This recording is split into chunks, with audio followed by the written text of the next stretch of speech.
if you had gone to PAX, you would have been like right down the street. Oh yeah. Not actually down the street. I was gonna say like not 2.5 far. hours. Same time. Yeah, I but might still. try and go there, go to PAX next year. Let's all meet. Let's all meet in Pennsylvania somewhere. Rent a hotel room, couple of rooms there. Pull in some cots and go That'd drink and actually play D&D. That'd be pretty dope. Like if we set up. Hey, a I mean, I'm weekend- in Virginia. If someday y'all want to try and do that, yeah. That'd be sweet. But it's got to be like a whole Yeah. weekend, because if it's just like we Oh, have yeah. Oh, for that's 6 hours. not worth it. Yeah. So No, then it's Friday, just like Saturday, and then head home Sunday. no Oh. deodorant allowed. Only There you go. Mountain And Dew. All the Very Mountain good Dew and at Doritos. Nope. Yeah. I'm bringing deodorant and soap. Okay, but don't use it. Yeah. I'm You can using it. bring it. I will You forcibly bring use it it on over other to people if I have to. Put it in the microwave in the room and see what happens. All right. So everyone's here. So much pressure now. All right. On the last episode of Dungeons and Dragons Ball Z, we had kind of a epic scene with Cleese in the woods, having like jumped off to try and divert this essentially herd or swarm or whatever you'd call it of gnolls charging through the forest. So as he's kind of like bashing them and luring them, and I use like his spirit guardians to push them back and intimidate them, he slowly made his way back to Shen. Kind of his back to Shen, I imagine. Just backing up, whatever. So he ran out into town and had a few minutes of reprieve as he realized the rest were coming.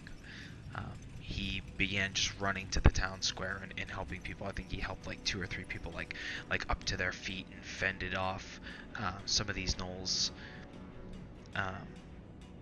Where we kind of had a dramatic intro from our new player, Anthony Kaladin, as he was kind of doing his kung fu monkey stuff, pretty much just like distracting all these gnolls, like come and get me, like leave everybody alone, like come get me. So they ended up meeting up, Kaladin and Cleese, and lured quite a few of them away from the townsfolk to give them enough of a head start to hopefully find some sort of safety.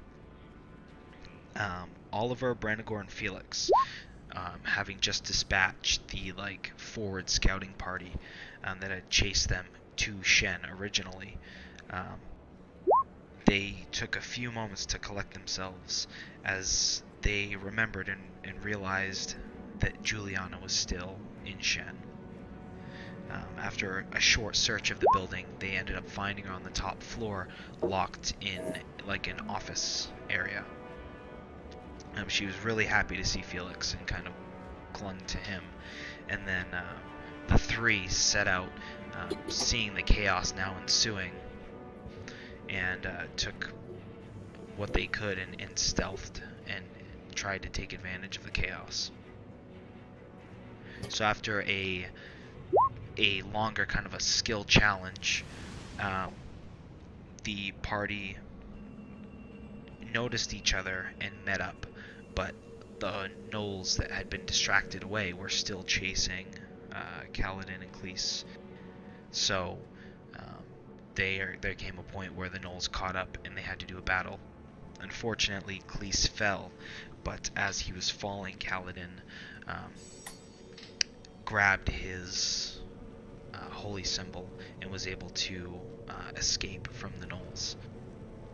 Ultimately, they were able to lose the gnolls, but had to kind of survive the wilderness and go in a long arc around Shen in order to not be noticed.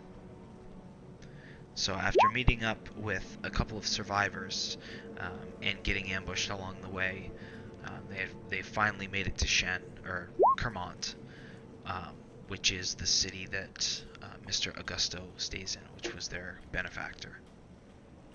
So where we left off, I believe, was with the stone gates opening, you going into it, and you making your way down the long S-shaped path into the ravine-like city of Kermont.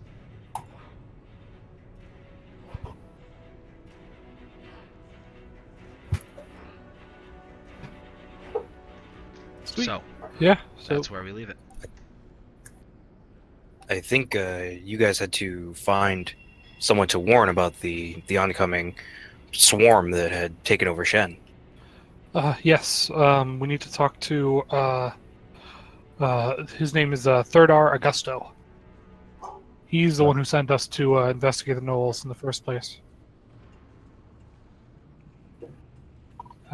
He has an estate here that we met him there before. Should make haste in finding him and warning him, and then maybe sit down for the night. It's been a long day. Yeah. Anyways, Yeah, it was over here. I lead the group over there. Okay. You come to the familiar building of Mr. Augusto with his kind of like golden emblem above the doorway. It's very like square stone architecture, very like well built, almost like it's gilded. It's just very, very well made. And as you step in, there's like a smaller entryway, followed by like a larger kind of almost like a foyer area, but there's like a little like a hearth in the middle of the room with a couple of larger couches. To the right goes off where you guys know, or where some of you know, where like the dining hall is. To the left there's like a larger bar area. And by the time you get to Kermont, you guys got ambushed and stuff. I believe it's like later afternoon at this point. Yeah, I thought it was around there. Yeah, so it's probably like 3 or 4-ish right now. Okay. Is Gerald, or was it Gerald or Gerald? Gerald. Gerald. Is he around? Do I notice him around, or is someone at the bar? Yeah, you don't notice him immediately. You do notice there's quite a few of the normal like waiting staff around, and it would be fairly easy to talk to them, and they would tell you he's up in his office at this time. Okay, I'm gonna do that, and then motion everybody and head up to his office. Knock on the door. Yes, come in. Come in. Yes, Gerald, we are I was one of the ones who was sent out to investigate the Knolls. Well, if it isn't, Felix. Yes, Right. yes, that's the So one. who are these gentlemen?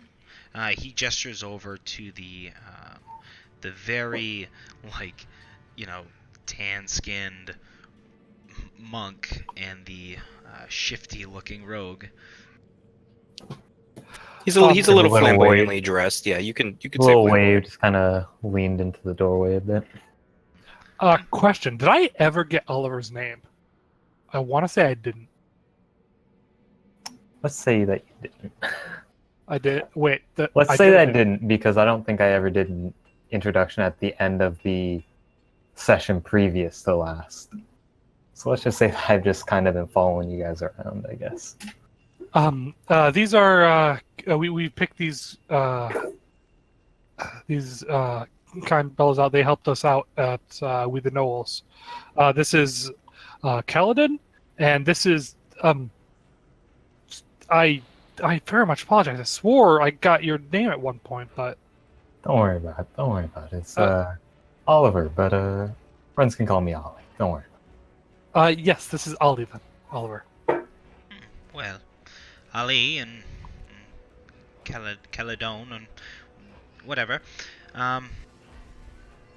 So, how did you find them? Yes. We definitely found them. Ah, very good, very good. Less good, but so what happened? We met up with the scouts you sent us to meet. Yes, very good. On time, yes. I presume. Of course. and we investigated some of the locations they had sought out. The last location, which is there a map literally anywhere in this room? This like Yeah, he showing actually or he has something? one like behind his desk. Like he has a large one and it has like some tacks on it with like different notes and stuff. So I'm gonna like kind of push like past him and kind of gesture on his map where we found them. Yeah. Oh yeah, of course. Yes, here is where we initially found the horde, the large amount of gnolls. You don't say. There was well over 100 of them in that location. My word. 100, you say? Yes, of various types. They were oddly. It was a not quite a cave. It was almost like a sinkhole, but it appeared to be worked stone or something. That they were around in. Um, so, unfortunately, one of their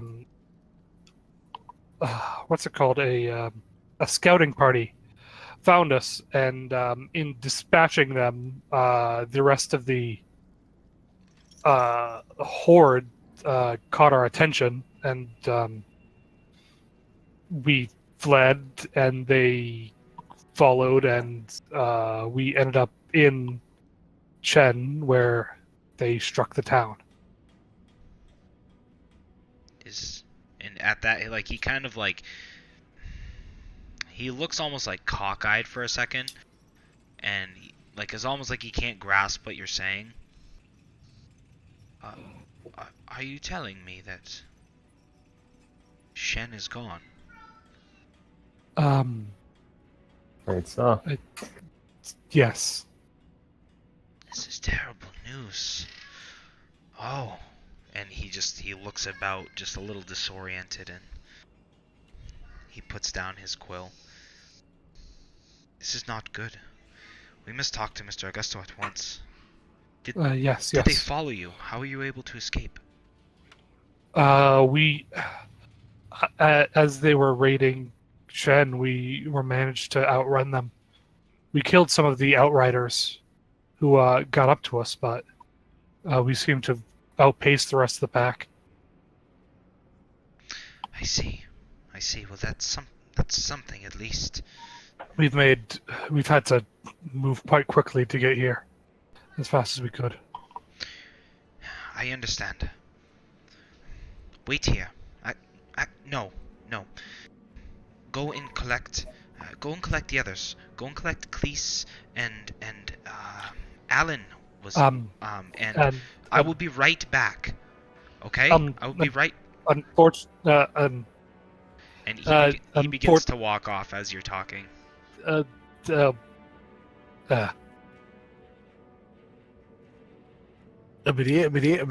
all, folks. Yep, pretty much. Yeah, he's pretty much just one track mind. He's just like,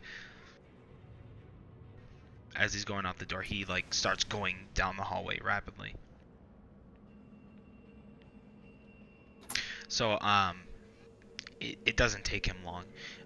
He comes back, and he's just like in the doorway and come with me. We will go in Mr. Augusto's office. Yeah. So you're led down this hall, and there's just like again just very nice craftsmanship in this building. Just like, yeah, just like over the top, like everything is gilded, everything is nice. You go down this long hallway where there's just like various rooms and whatever that are all closed. You can't tell what's in them, but there's one section of hallway where you just see like a bunch of pictures of like all these dwarfs, like males. They just look like very fancy, like just very like proper regal, just like the whole 9 yards. And you catch just various names, but they all end in Augusto. And again, they're just all very prim and proper. And you get to like this large set of double doors, and Gerald kind of like like it almost takes him a bit of muscle to actually like push these doors open, and he like creaks it open like, and then pushes it open. This way. Yeah, yeah. Please sit. And you see Mr. Augusto, he's just has like his elbows on his desk. It's just like the very kind of like executive office kind of layout. Like he has like some bookshelves to the left and right on the walls, but just like this huge desk, and he just looks very dissatisfied, to say the least. He looks like very like worried or upset. Yeah. Understandably. Mr. Augusto, here they are. Well, Felix, where are the others? Deceased. Deceased. They fell in the events with the Knolls. That is, I'm sorry. I'm sorry. That is very troubling. Yes. But, well, there's nothing we can do for them now. We have to move forward. Agreed. And he kind of ushers you all to the seats. He kind of goes and he stands by Mr. Augusto's side. So, I've heard about your expedition. I heard it has not gone so well. Do you have any more information? I've heard that Shen has fallen from Gerald here, but what is the extent of the damage? We did what we could with the help of these companions, people right here, and my other companions who were lost, of delaying the Knolls as much as we could to let the populace escape. Many of them have fled west of Shen. We met a group of them just outside Kermont here. So at least a good portion of the town was able to escape. In terms of the Knolls, their location, that was not a natural form of Knolls. Knolls do not gather like that. There are well over 100 of them as a single group.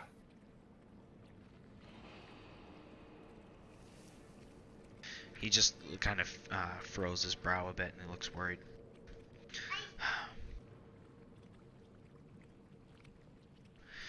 And this child, she is from Shen? No. She was found at one of the other locations we investigated while looking for the source of the Knolls. Her town was struck similarly. I see. She was one of I believe, the only survivor there. We, upon finding her, kept her as to bring her somewhere safe. Well, hopefully all will be well for her now. He kind of like looks over to her like with a sideways glance, and then back to Gerald, and then back to you. So more about these Knolls. They seemed different. Besides their numbers, is there anything else you can tell us about the way that they were organized, the way that they did battle, anything like that? There. A couple things. Location. They seemed to be when we first saw them surrounding a large. What was it like a cave or sinkhole or something on the ground? But it was large worked stone. There was a large Knoll leader. It appeared much larger than the rest. He snaps his fingers at Gerald. Gerald pulls out his notebook. A leader, you say? Yes. What more? There were undead amongst them. I see. Not all the gnolls were living. They had outrider parties, some of which had weapons, some of which did not. So they don't seem to be fully equipped, but still a fierce force nonetheless. There were, if my memory serves, there were about 130 from what we saw at the initial location. Not sure how many outrider groups there weren't with that same group, of which we killed at least a dozen or so in our escape and trying to delay the attack on Shen. He just kind of like puffs out his nostrils. Okay. So, how long do you think it'll take for you to be ready?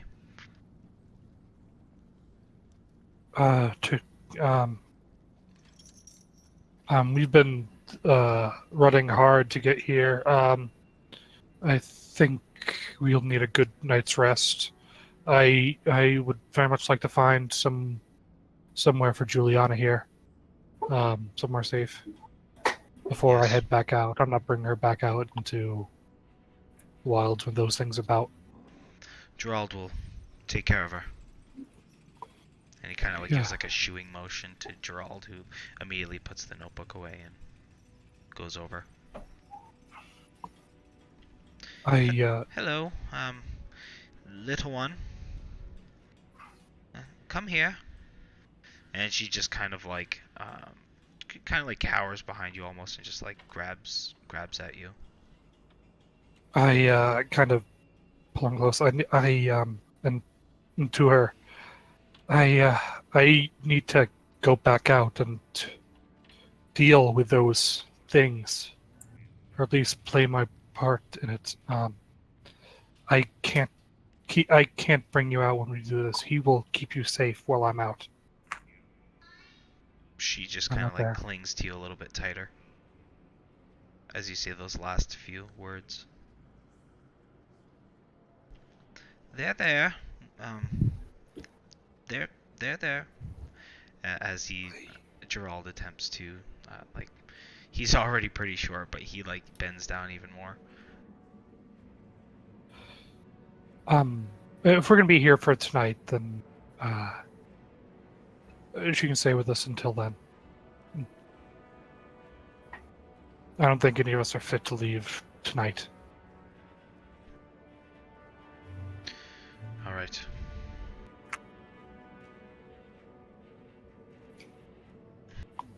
We can find arrangements. Is there anything that you will need to be outfitted? People. Of course. I mean, I haven't even. I very much appreciate you two's your help in Chen. I don't mean to presume that you'd be up to helping clearing out this mess. Don't worry about it. You got me out of that sticky situation. I'm here for you. Don't worry about that. I appreciate that, Oliver. And you? I'm definitely Colin? along for the ride. It'll be definitely interesting to learn about.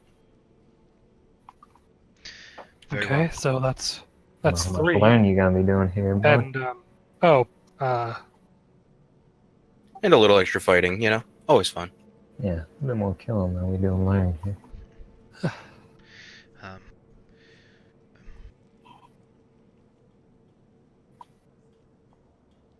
Felix. Mr. Augusto kind of pipes up. yes. You're magically inclined, yes? Yes. Good. Are you capable of sending messages or transporting people back and forth? No. I can No, not as of yet. I've been researching such things, but I think I'm still quite a bit of training away from that. All right, I understand. Gerald, send a message. We need Virgil. We require his services. That old fool. And Do I recognize that name? Yeah. Why does that sound familiar? you definitely recognize the name of Virgil. I'm Gerald. Uh, Oh Very yes, well. okay. Yes, sir. Right away. Found it. And he kind of like hesitates for a moment, and locks eyes with Mr. Augusto, like he's like waiting for another order. Now, Gerald. Yes, very good. And he like just like starts running down the hall. We will send word immediately. We will begin getting as many people as we can from Fort Vignan and Santa Abbey, but I'm not sure the timeline yet. I will keep you updated. Yes, thank you. Yeah, seeing those things work firsthand, that needs to be dealt with, and I think we all are very willing to do our part in that. Good. One more thing. What about Yes. the others? The scouting party? The ones from We Fort we Vignan. lost them in the flight from the initial no encampment. I see. They fled faster than us, and we lost them in the fray. Okay. Understood. Well, very good. You're dismissed. I'll have Gerald get in contact with you. Thank you. And as you guys leave, you see him kind of like do like one of those like angry circles. He's just like kind of like pacing back and forth, and then like as you close the door, he kind of like slams his hand on his desk.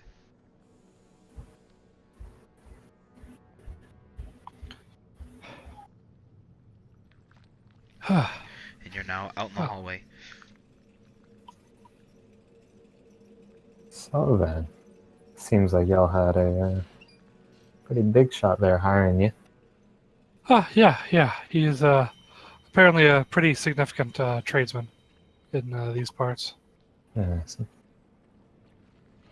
Yeah. So, hoping he has a. He said he had men for us. You think he's got the actual forces to back that kind of thing up, helping us deal with what's coming near chasing us? So when we were first hired by him, the first time we met him, we were part of his caravan heading from Shen to here, and there were probably another half dozen people there, and he said he had a must of wealth beyond that, and he mentioned there are a number of other tradesmen that he was going to call upon. So Okay. I hope so. Definitely seems like a bit of a private army would be within his means. This whole everything, as I like wave my hands in the air around us. Yeah, it certainly looks like it.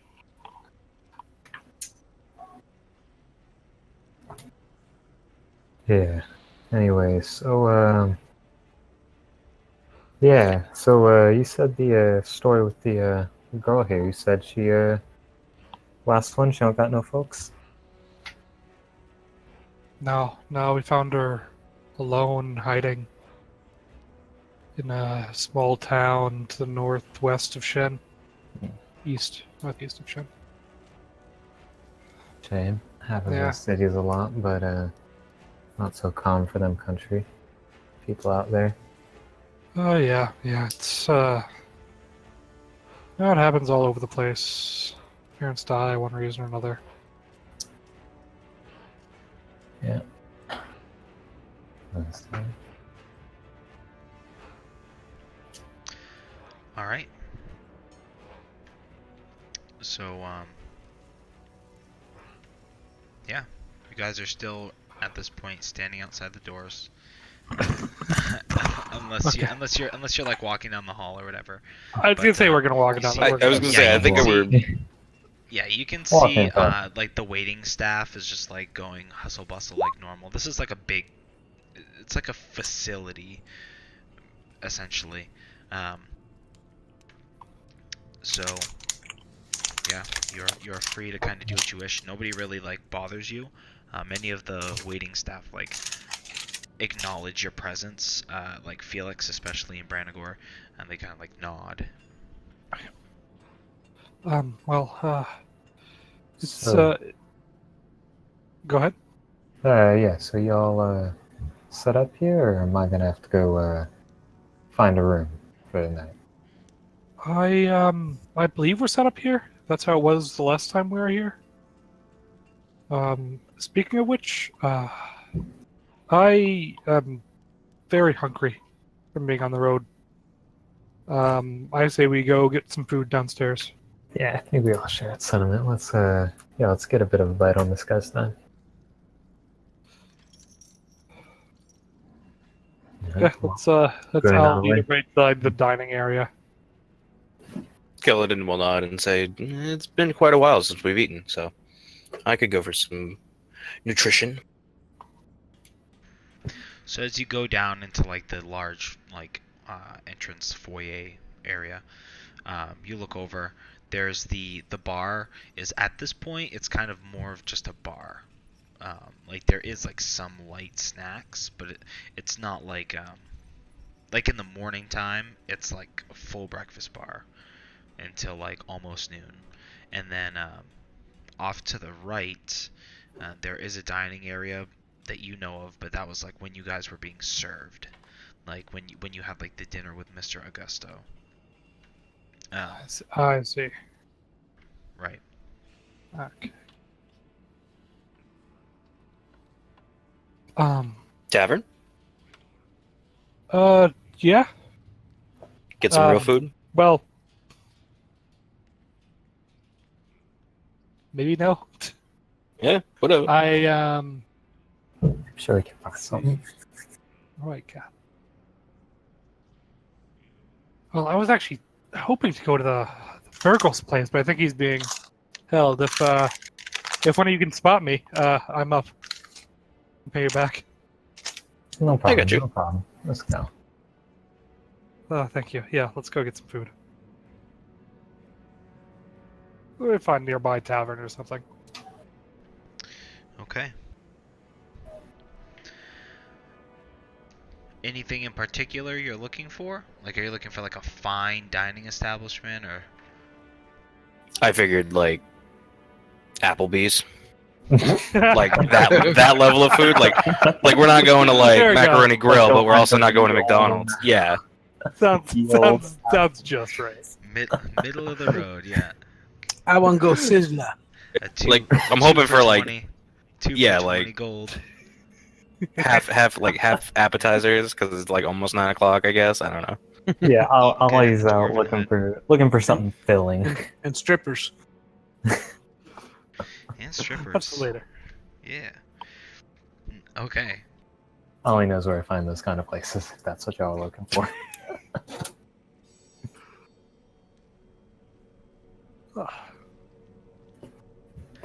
All right. Let's just find something decent.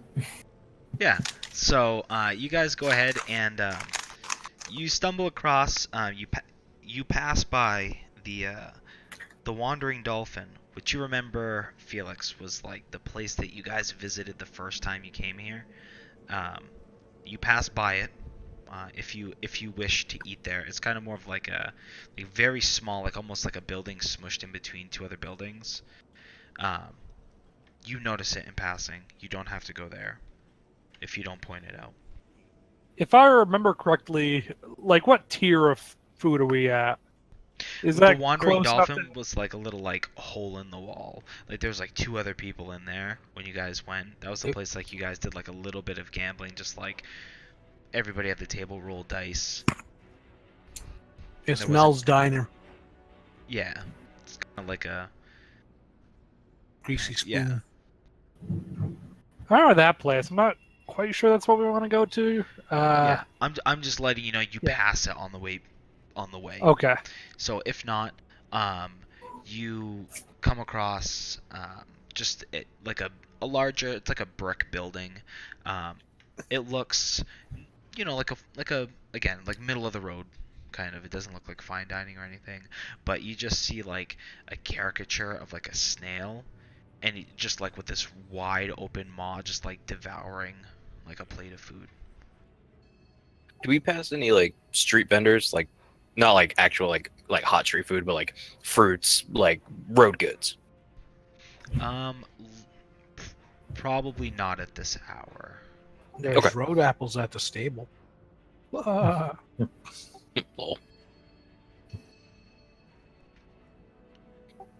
Yeah, probably not at this hour. No, that's fine.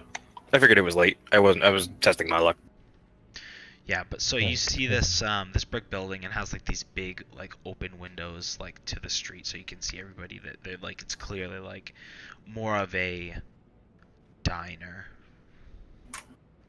than a like a trying to think like more than like an inn. You know what I mean? It's more of like an eating establishment, but it's not like nobody in there is like super finery or anything.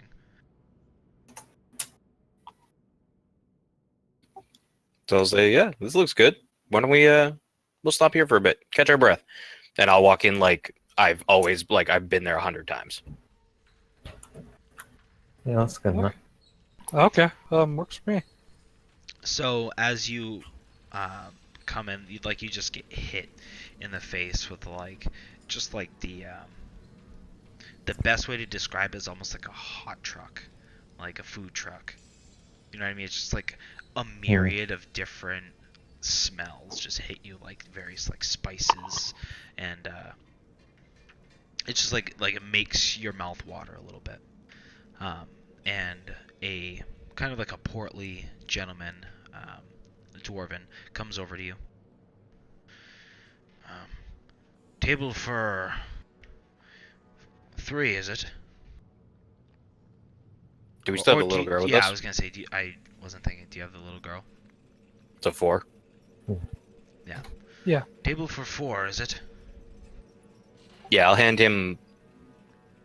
What is a plate, like a gold per plate, or No. way less, more? I think. I'll hand him whatever I think is appropriate that's less than 20 gold, because that's all I have, and say 4 plates and ale for the table, and then I'll retract it and like point down at her and say, juice, maybe water for her. Okay. Right this way. And he leads you to a table. He takes the gold, and he's kind of like, he hands you menus, and he points out some items that would be like in that price range, like no like fine bottle of wine or anything, but I look like sheepish and like, this is not how this is done, like the foreigner out of place kind of look, and I'm like, all right, well, I'll follow your lead now. Alright, I'll take a glance. Did he already hand off the money to the other yeah, guy? he handed it off to the guy. The guy just like and he Guy just he confused. put it in his pocket, or it's not like a pocket. It's more like a, trying to think, not a fanny pack, but you know what I'm saying, where they have like the light kind of built Oh, in, and they just yeah. put like a money Yeah. pouch, pretty much. He just kind of like sticks it in there. So just keep the rest of what we guys tip. Let's see, and I'll just like pick something reasonably priced. Like I'm assuming I saw about how much he handed off, so I'll like pick something reasonably priced and pick out something for Kaladin that's also decently priced that he can afford with how much he handed off. Okay, so you guys go and you pick out your stuff, and he's kind of like he like waits till the very end, and then the guy's like, well, we normally have somebody come and take your order, but well, I suppose you're new here, I guess. And he like takes out a notepad, and he like repeats back the orders, and then All right, very good. I'll bring it up. So yeah, he does so, and a like waiting staff about like I don't know maybe 20 or so minutes later brings out your stuff. Like before that with the drinks obviously, but So in between drinks and stuff, I'm like taking notes and like looking around and like watching, like people watching, like how do other people do this, and then like taking notes, like but trying to be super discreet, but not like there's no way to be discreet where like there's nothing on the table and everyone's watching me do it because it's out of place. So I'm gonna what's it called is happening. I guess I'll do some tricks for the little girl, like pull out a coin, you know, roll sleight of hand. What happens? Oh, it's okay. Just do some little tricks. so you pull it out and like as you pull it out, you're like trying to like do it into a trick, and it like utility wise, like you get it to do it. It's not super smooth, but it's still enough to be like you know how to do it. You just kind of like fumble a little bit. But yeah, I'll just keep you occupied while we're waiting. Also, while I'm doing that, I'm gonna try and glance around, like what kind of other people are in this place. Yeah, you see, there's a whole slew of different people, like different races, builds, creeds. Like you see probably 3 or 4 like orcs, a couple like one is female, the rest are male. You see like elf, half elf. It's just like a good mix. Like there's all sorts of individuals here. They don't look like full orc or half orc? full orc. Oh, okay. And yeah, it's just like a couple of them are dressed like finer, like not like super fine, but like you know, like they dressed up. Maybe they dressed up to come here tonight. And then there's others that are just like in traveler's clothes, like casual. It's like a good mix of like everything. And it's like a restaurant atmosphere. There's no one like, you know, throwing dice or anything like that. Correct. Yeah, this is like an eating establishment. Okay. So, either you been to Kermont before? I passed through briefly on my way from the Spire towards Shen, but very briefly. It took me less than a day to walk through the town, so I didn't stay for long. The what? The Spire, where I'm from, my Spire. It's where I learned to fight. It's where I grew up. Interesting. Well, Did you come by boat? Or you got through the desert? A little of both. I want at some point to head west to the Scar, but yeah, I've only been out of my home city for a couple weeks now. So yeah, no, I've been here. I think I've been here once in the past. A bit of business out here, but yeah, you know, speaking of going west, I've been interested in a bit of what's going out in the desert. I've been around here for a decently long time, so yeah, I've heard some good things about business out west in the deserts with the people out there. speaking of which, if you're gonna be coming too, I'm kind of curious how you ended up in the cell thing. It's just business disagreements. Don't worry about it. Is it going to be an issue? No, don't worry about that. Definitely not going to be. I an mean, issue. oh, yeah. That to be fair. There's Try not to get yourself in one, though. Don't worry about it. No. Okay. I'm not the one in trouble. I'm not the one in that cell. I wasn't the one in that cell, anyways. Kaladin will like not like out like obnoxiously laugh, but like chuckle and then write down business disagreements and Oliver's name next to it in his book. Yeah. There's yeah, don't worry about it. There's nothing following me out of that town. So Nothing but a big horde of gnolls. don't worry about that. So, as you're looking around, Oliver, like you're kind of like you're talking, but you're also like keeping your eyes on the room, and also like Kaladin, you're like people watching. You notice, kind of like he stands out like a sore thumb.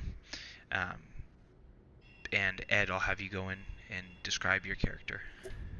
Oh, sure. I'm a human, early 20s, brown hair, hazel eyes, wearing leather armor, studded leather armor, with a short sword and a with a short sword at my side there. And yeah, you notice he's not nervous, but he's always looking around the room at other people and sort of sizing them up, as if he's looking for something in a person and finding them lacking.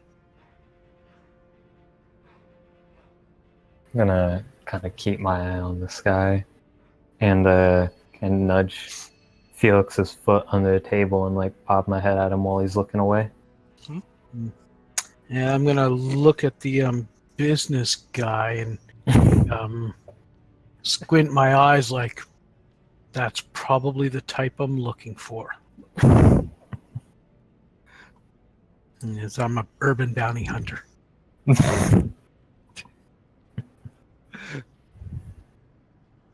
This guy starts making his way towards us. I'm gonna, just casually put my hands down on my lap. Just kind of, scoot around the chair a bit. Mm-hmm. A tight smile. I kind of look at him and then look at the kid as like something doesn't add up. He doesn't seem to be the hardened criminal I thought he'd be, or maybe I have got the wrong person, but I'm not quite sure.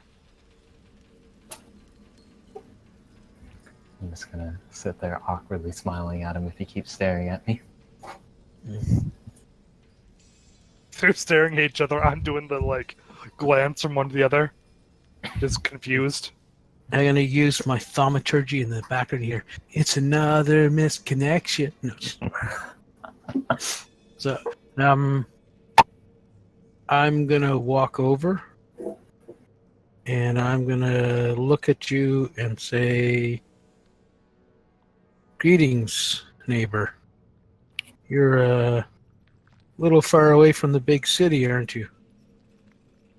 It's yeah, a bit, Business calls. You gotta get out every now and then. Business. Yes. What's your name? I've gone by a lot of names, Uh-huh. People know me by different things. I'm gonna frown at him. What's your name? I'm gonna scoot Juliana Ollie. behind me. Known by Ollie to most.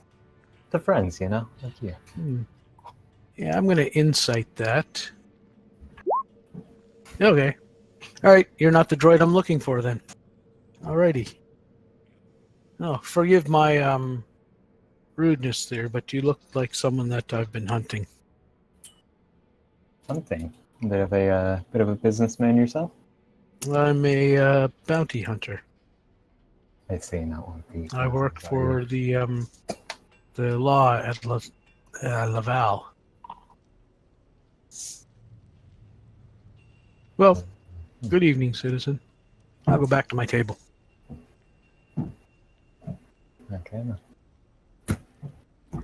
He has worse people skills than I do. It was a interesting conversation, everyone. Go. Okay. I mean, sure.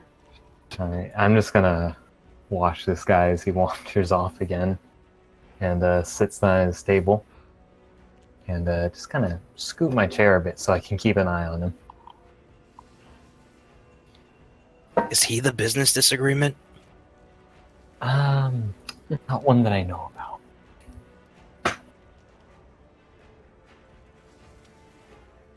Not one I know about. Maybe it could be one, but let's just hope not. Business is always better when everyone gets a good deal. Oh no, I didn't look around and Where's our food? I feel like it's been forever. Yeah, well, I mean, it took like 20 minutes, so like you're doing this, and Ashley's like, "Where's our food?" Like, Not in like a rude, like not in like a loud, rude way, but like the, man, I feel like we ordered a while ago, like kind of way. Hmm. Yeah, and as you say that, you see like this really suave-looking waiter, half orc. Like he comes up and, "Hello, here you are." Well, thank Asking you you very much. shall receive. He didn't even pick the left side of his nose, just the right. Lucky you guys. Is there anything else I can get for you? I think we're okay. I'm good. Just Already. nod to him respectfully, yeah, and like already digging in. You need anything, little one? Yeah, I imagine I like ordered her the medieval Chicken equivalent of chicken fingers. Yeah. Right. Yeah, she's got Mutton little. nuggets. Tendies. Yeah. So she has it, and she like kind of picks. She just like lightly picks at it. She's not like she seems like she's a little out of place here, but As expected. very well. You let me know. And he kind of walks off.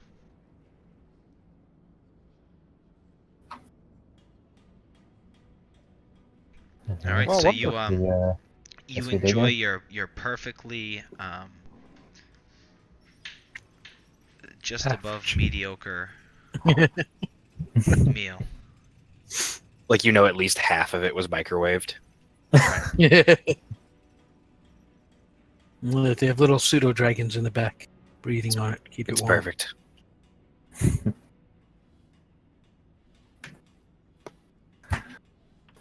Anyways, yeah, this whole time I'm like eating, trying to stay casual, but also very frequently eyeing that guy across the restaurant, I guess. Yeah, I'm just enjoying my meal at this point and looking around at other people. Is he like really far away from us? Yeah, 2 tables. So I will write on a piece of paper, "Do you want to eat with us?" and like check yes or no, and then rip the piece of paper out, crumple it up, and throw it at him, but like as not subtly as possible. Do you want to be friends? Yes. That's Exactly. hilarious. All right. Well, because of that, sure. I don't have any friends. Nobody ever wants to eat with me. They say I look scary. So, all right, I'll move my stuff over. Greetings. My name is Bulgarian. Ah, good to meet you again, friend. Welcome, Sure. Mr. Bounty Hunter. I was a city guard and a bounty hunter for LaSalle. Now I'm traveling looking for adventure and other stuff to do. Well, there's about 100 or so gnolls Ooh, that we're those are heading fun. out to kill. Oh, good puppies. Yeah. They're good. If you can housebreak them, they make good pets. Really? Never heard that. Fascinating. Sure, I'll travel with you and try to catch an hole. All right, we'll see how this goes, I guess. I look at the little girl and smile. I can even train them to do flips and shake paws. She looks at Felix uneasily and kind of like Yeah, she has a scoots bad inch history with closer. gnolls. Oh, yeah? Yeah. No. Probably not best. Well, I can teach her how to kill them, too. Yeah, let's stick to the killing of the rabid beasts. No need to bring them home with us. Why do I have a feeling we're all going to train this little girl to be the next like super fighter? She's going to be our maid. She's going to be Xena. History's strongest disciple, Juliana. Exactly.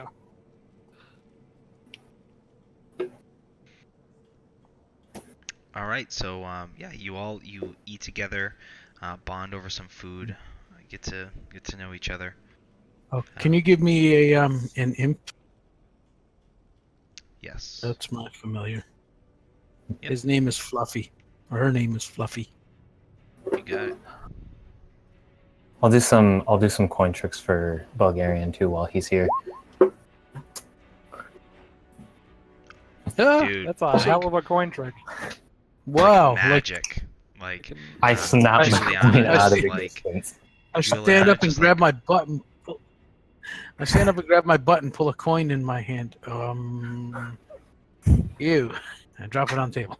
It's that, yeah. Yeah, Juliana just like she almost like stands up like she's just completely mesmerized, like completely amazed. And then she like catches herself and then like sits back down and like kind of like nestles you- up against Felix. I golf clap. Do you... Was Do a that... short now. No. Question? Was that... And I tabbed like a disemprestidigitation light in my hand. Nothing of the sort. No? Okay. Just making sure. A true magician is what I am. Oh yeah. Watch this. I hold my short sword out to the side, and I swing it gently a couple of times, and I let it go as I'm talking to my invisible imp, who's going to keep it going back and forth for. Gonna kind of glance around the room while this is happening, see if we're making too much of a scene. And then I'll grab the sword there, and I'll take a piece of food and toss it up in the air, and it'll disappear. I'll also Whoa. give golf claps.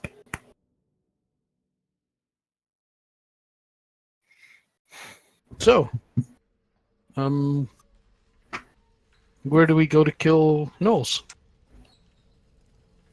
That's a tomorrow problem because we actually just came into the city after killing a whole bunch of them, and well, you know, it's tiring some of us out a bit. Oh, well, yeah, everybody needs a nap now and then. Well, I'm staying at the commissary with a caravan that came in a day ago, so let me know when you're ready to leave. I'll be hanging around there. All right, we'll be sure to inform you. And then we eat up. All right.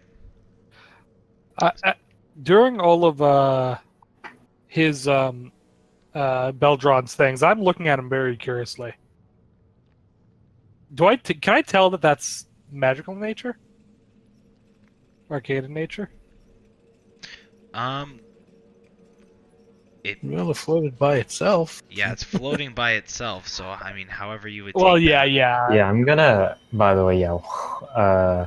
Actually, no. Since I didn't think of it in the time, I won't do it. Never mind. I was gonna, what's it called, roll a perception check to see if I can What's figure that? out what's going on, but no, since I didn't think of it. Do the same thing, but it's gonna take me It's 10 gonna- minutes. Appreciate the magic as it happens.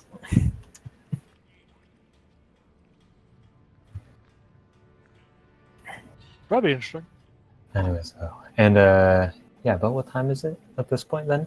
Since we've, spent a while eating, By the talking, time doing you magic you tricks. found it and you were served and everything, and now you've eaten, it's probably like 5:30 or 5:45. See, okay. How long has it been since we met with Augusto? Probably about an hour and 20 minutes ish. Okay. I'd like to stop by. Please. Well, actually, nah, never mind. I'll save that for later. Yeah, let's call it. If we're not gonna have any pressing matters to deal with, I had to just need to pick up a few things here in town while I can. See if I can find a couple of things. If you all want to just find a tavern real quick, handle any personal business we have. Would you all be up for that? Yeah. Oh, speaking of money, how much did I spend on dinner? You spent 4 gold, I believe. A gold for everyone. Oh, cool. I just said I gave him enough, whatever's appropriate, and I wasn't sure what was appropriate, so. You tipped him Yeah. well. He took the gold and he was like, okay. what's it called? While Kaladin at one point is going through writing down some notes for something, I'm just gonna just quietly slip a gold into his pocket or his bag or something while he's not looking.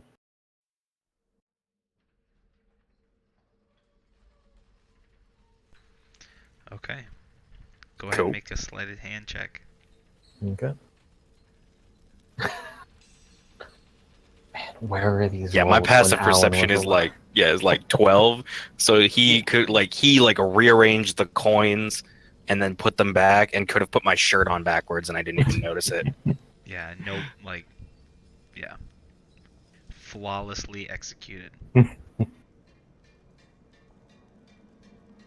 There was always that extra coin. It's like you didn't pay for that meal, actually. You have a purse of plenty.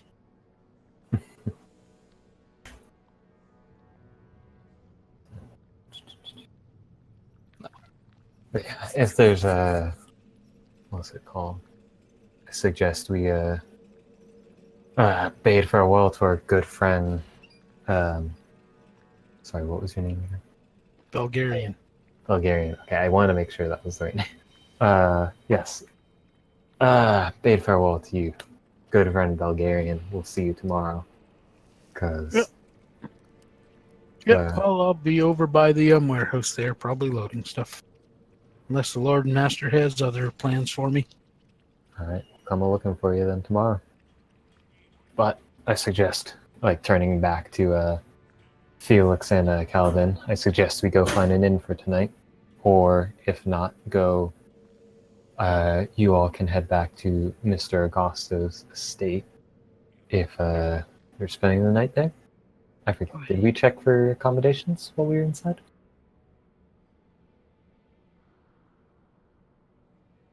I thought we said, or it was said that there was accommodations for us, but we weren't 100%. That's what it was last time? I don't think we asked specifically. I think you've done enough that he should be able to put you up. We'll head back and check. Just do what I do. Find a room and stay there anyway.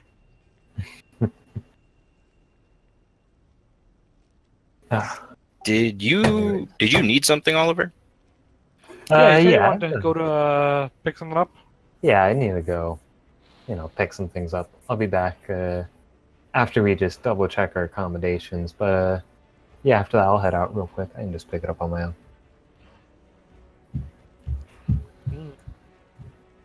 But anyways, if nothing you guys need to do, I suggest we head back and make sure we actually have some accommodations. Yeah, let's make sure that's set up. So back to the Augusto estate or whatever. Yeah, I think I was just gonna pick up some more rations just so we had some road food, but I can do that at any time, really. Okay then, let's be back. And I guess we set off back towards the Agosto estate. Okay. So, as you guys pass through the streets, the city's kind of like more of like a illuminated by like large braziers and stuff like that. And it has like this constant like dull crimson glow almost. And as you make your way back again, you see the familiar like golden. There's like a sun and a hammer. It's like a the crest, the Augusto crest. As you make your way back to the Augusto residence.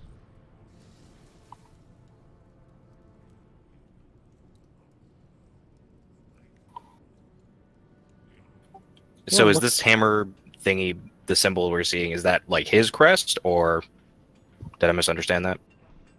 Yeah, I mean, like you wouldn't know. I suppose you wouldn't know. You just see a symbol like above the doorway. It's just like it has like a backdrop of a sun, and then like there's like a hammer over it. Oh, okay. And it's just like a circle, like some sort of crest. He's evil. He's going to beat out the sun. There'll be no light. We'll all die. Shit. Anyways, let's make our way inside. So Suppose we can just go check by those rooms that you guys were using last time, apparently, and just see if they're still set up for you. It's been a while. Um, Hmm. they'll check by what's his name? Gerald's room Okay. or Gerald, office. Gerald does not appear to be in his office right now. Okay, I'm gonna find someone who looks of important and ask them. There's plenty of waiting staff. Yeah. They pretty much they direct you to his office. So like, yeah, we've seen him around, and they direct you to his office. When you say he's not in his office, they're like, I don't know where he is.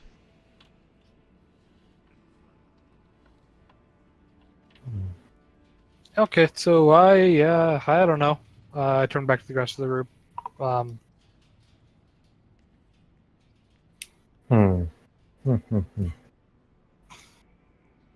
Hang out in the bar until we can find him, or Yeah, I We can guess. always check the rooms. we can always do a bit of shopping, come back, maybe he'll be done with whatever business he's doing. Yeah, you said you needed to do something. Let's go take Okay. care of that. I'll deal with that then. Okay. All right. Then I guess we make our way back into the town again. Okay. Okay. So as you make your way back into town, is there anything that y'all are looking for? I'm gonna be looking towards maybe heading out the gates into the slummier, but like I don't know, the most built up part of the slummy part of town. Maybe like not literal slums, but like sketchier district, I guess. Yeah, like the wood side is like it's kind of like a big shanty town, essentially. Like there are a couple buildings that aren't total dog shit, but it's mostly like slummy. Yeah. Look around, see if I can find any. I don't know. Yeah, pretty much like the most built up, sketchy looking building that I can find. Okay. That looks like it might be a place of business. Okay. And yeah, I'm just like kind of going through my memories looking for that kind of thing. Not actually like physically walking, dragging along it with me. Like, do I recall anything like that? Like do you recall? Okay. So assuming Yeah, like as you're you've coming been- into the town, past all that. Okay, so assuming that you've been in Kermont before and you're trying to recollect. Okay. Mhm. Okay, that makes more sense. Yeah, so you come across because you said you're specifically looking for a place of business. You do recollect there's a family that kind of does a lot of the business arrangements in Kermont. The House of Bursk. Right. They help find homes for lost items. What's it called? So, Kaladin, you said you were off getting rations, right? Yeah. Perfect. Okay, so, here, I'm trying to remember how much rations cost. I think it's like a Okay. couple silver per day. Yeah, I think if you look in the compendium. Yeah, I'm just like glancing through real quick. Rations one day, yeah, 5 silver pieces. That was Okay. close. I'll, what's it called, hand him like 3 gold. It's like, mind picking some up for me while you're out? I have somewhere else to go to pick up some things I lost before good Felix here found me. I'll nod, catch the hint, and go get rations. Okay, I'm following to go get rations. Alright. I'll wave you all. And while they're doing that, I guess I'll head off to House Bursk. Okay. So you go to this establishment, and again, it's really nothing special. But you do recall.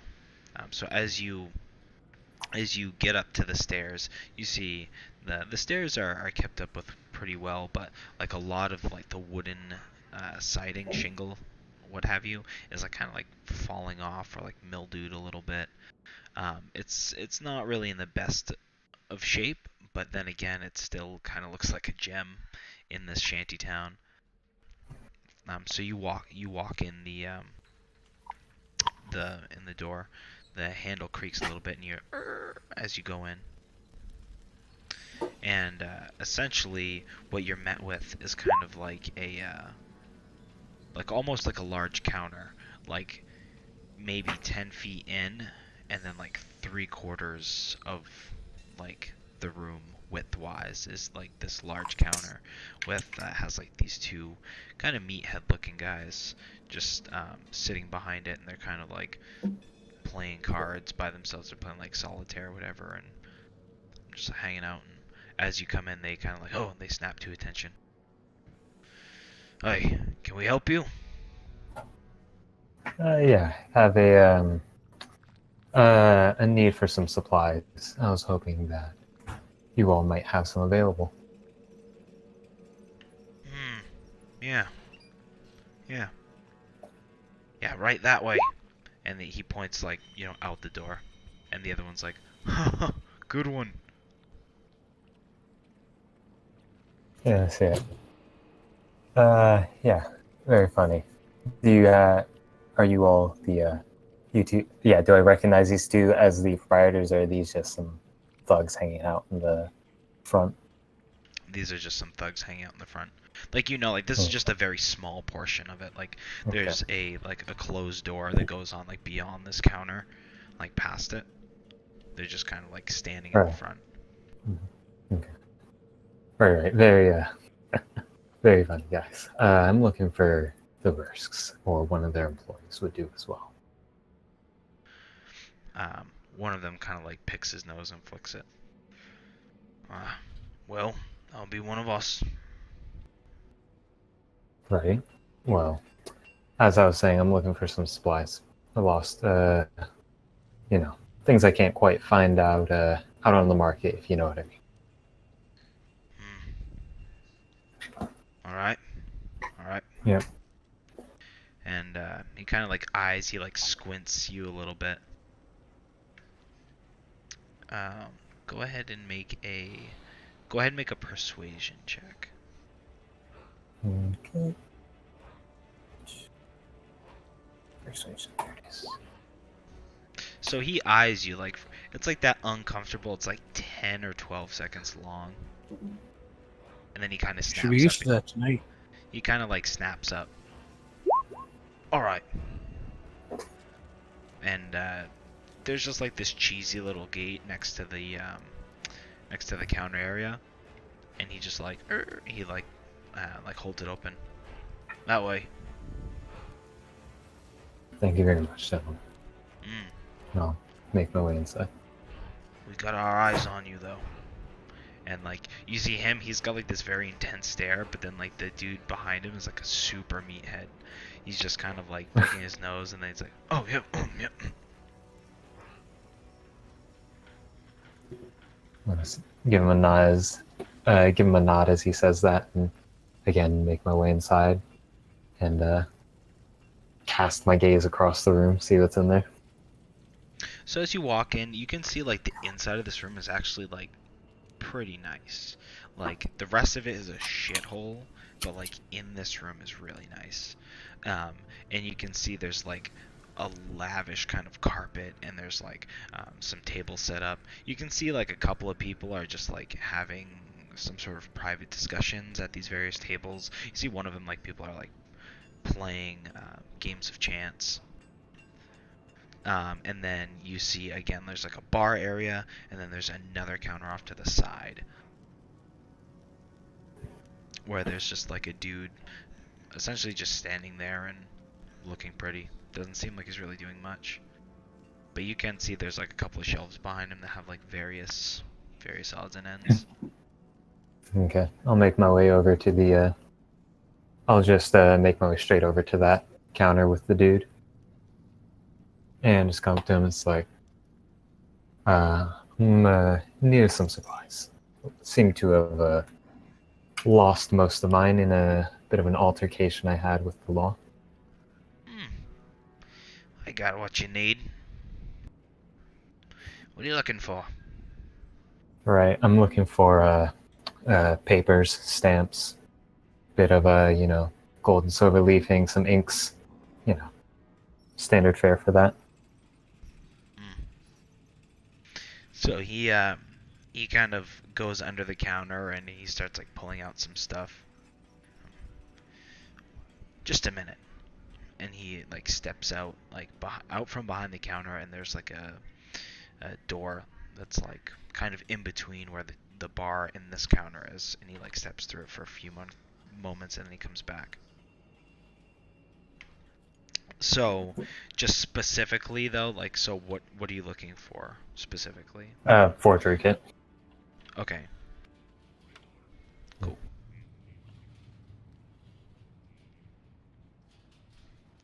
All right, so he comes back out and he puts it all into like a nice neat little package. He kind of like lays it out in front of you as he's doing it so you can see what's in there, and he kind of like looks at you as if like in approval, like is this what you're looking for? Yep, this seems to be about everything I need. This should do me well to start off again with a bit of my trade. Very good. How much are you charging for it? Well, it's not the easiest to come across these things, and I'd say 25 gold pieces and we'll call it good. 25. Now, I understand the bursts are very fair with their business, but you must admit that's a bit above the market rate, right? You don't say. What would the market rate? This is the black market, boy. 25 gold pieces. Take it or leave it. Fine, if you're gonna be a miser about it, here, just take your gold. That's what's it called? Not like really throw it at him, but a bit annoyed, toss it across the table at him. Pleasure doing business with you. Pleasure doing business with the bursts. Let's take my forgery kit, make my way out.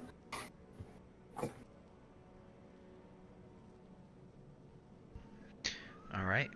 So you make your way out, and the two guys in the front just kind of like squint at you as you walk out. Yeah, I'm leaving. You guys can sit down and just make my way out. All right. And at that point, I guess I'll just kind of make my way back into the nicer part of town, wander, see if I can find Felix and Kaladin again. But if not, I'll just head back to the what else there is. I guess actually I'm just gonna be wandering around looking for them. But yeah, Okay. that's it for what I'm doing. So I guess when you go up to the gate. There's quite a few guards at the gate, and they approach you. Hey, what can we do for you? I just stepped out from the inner part of the city for a bit. Had a doing a bit of shopping, Yep. I bet. Yeah, you see, I'm with a group hired by Mr. Augusto. Ah, you are, aren't you? I bet. That's right. The whole I'm sure you're aware of the Knoll problem. We're part of the group being sent to go deal with them. You see. Aye, no problem. I see.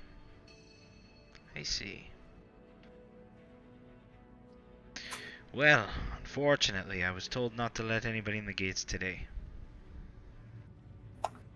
Oh, but sure, I'm gonna glance around and see if I recognize any of these guards from when I stepped out.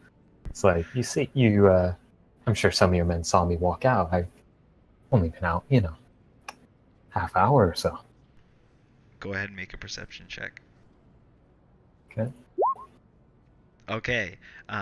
As you do that, you see like one that's kind of like he has his back to you, so you don't realize it in the beginning, but he kind of like turns to talk to somebody. Like this is like, maybe 20 or 30 feet away from you. But you do notice one that's like, oh, he was here when we came in and when I was going out. Like it's possible Yeah. he must be like trying to like swap his shift or something. Hmm. I'll like kind of lean past the guard that's in front of me. It's like him over there. Yes, he saw us earlier, even when we came in, when we ran in. When we first got here, I was with a couple other people. This mage-looking sword, this weird foreign guy. This little girl too. Ask him. He saw us. Yes, of course. Anders. And you see it. The dude he like whips around and kind of gives like a what. And this way. The dude kind of like half jogs over and yeah. What do you need? This gentleman over here says he's from the gates. I'm inclined not to believe him, and I've been told not to let anyone in. But he said that you've seen him. He looks you up and Maybe down, and maybe you didn't see me, but my companions, even the mage-looking fellow, the foreigner, and the strange clothing, and the little girl. Mention Cleese. oh, yeah. I remember this one. And the other guy looks over to you. Well, guess you were telling the truth. Sorry, my mistake. Not a problem at all. All right, open the gates. Good. And they, after a couple of seconds, you hear just like a couple of mechanical clicking sounds, like deep, and then as the gate opens just enough to let you through. It only opens like 5 or 7 feet. Give him a little wave and then pass under the gate. All right. And then yeah, I'm just gonna wander through the town until I run into wander around like the more markety area until I run into Felix and Kaladin.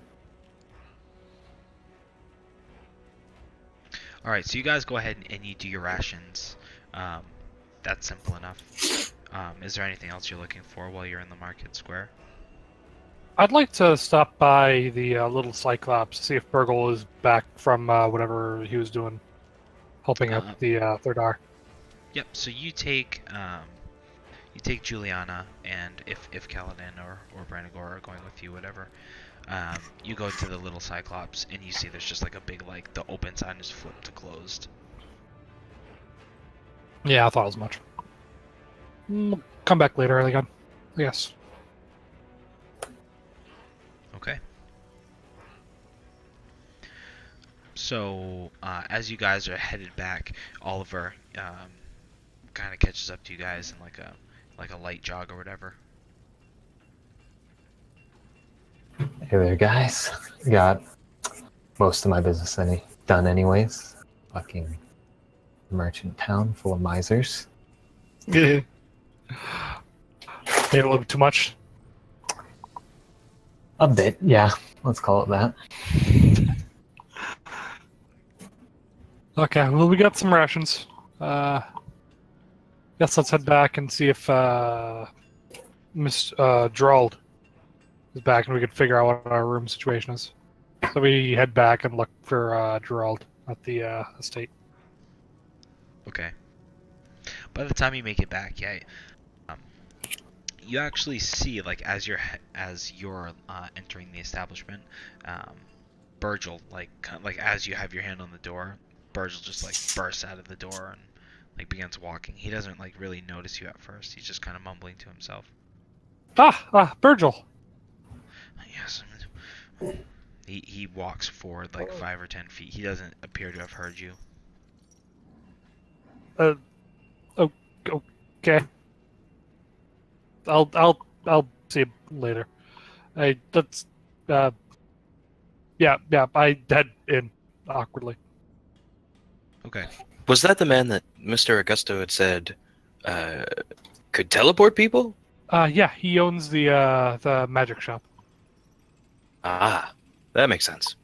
Yeah. I want to talk to him about his business, but I'll head back later. Okay. To So bed then. you head in, and you see Gerald is talking to one of the like waiting staff.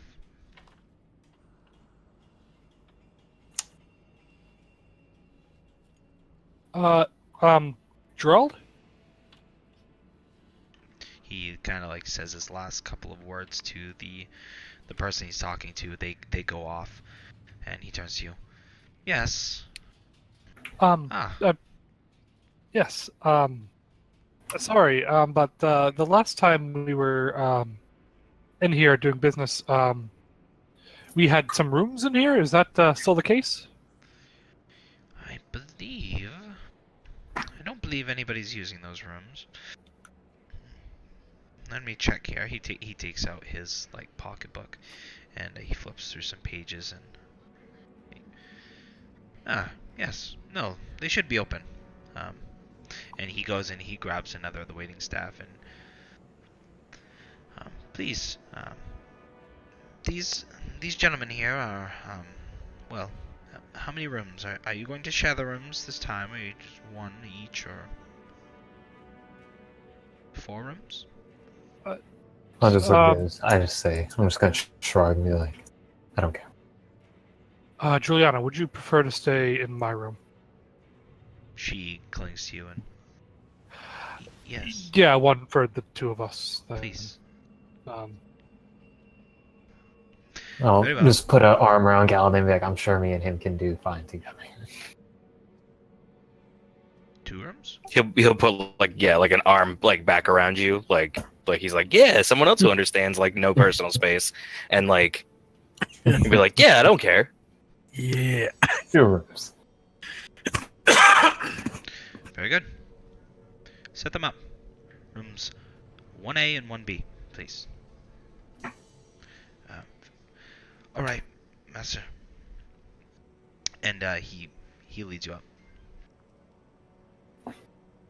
if he's getting those set up, I'm gonna head over to the little Cyclops. like 5 minutes behind him, but whatever. Okay. So they show you to your room. It's the same spot. So yeah, you make your way back across town. Just all this back and forth. Like it's starting to get like pretty late. Juliana's kind of like slowing down for sure.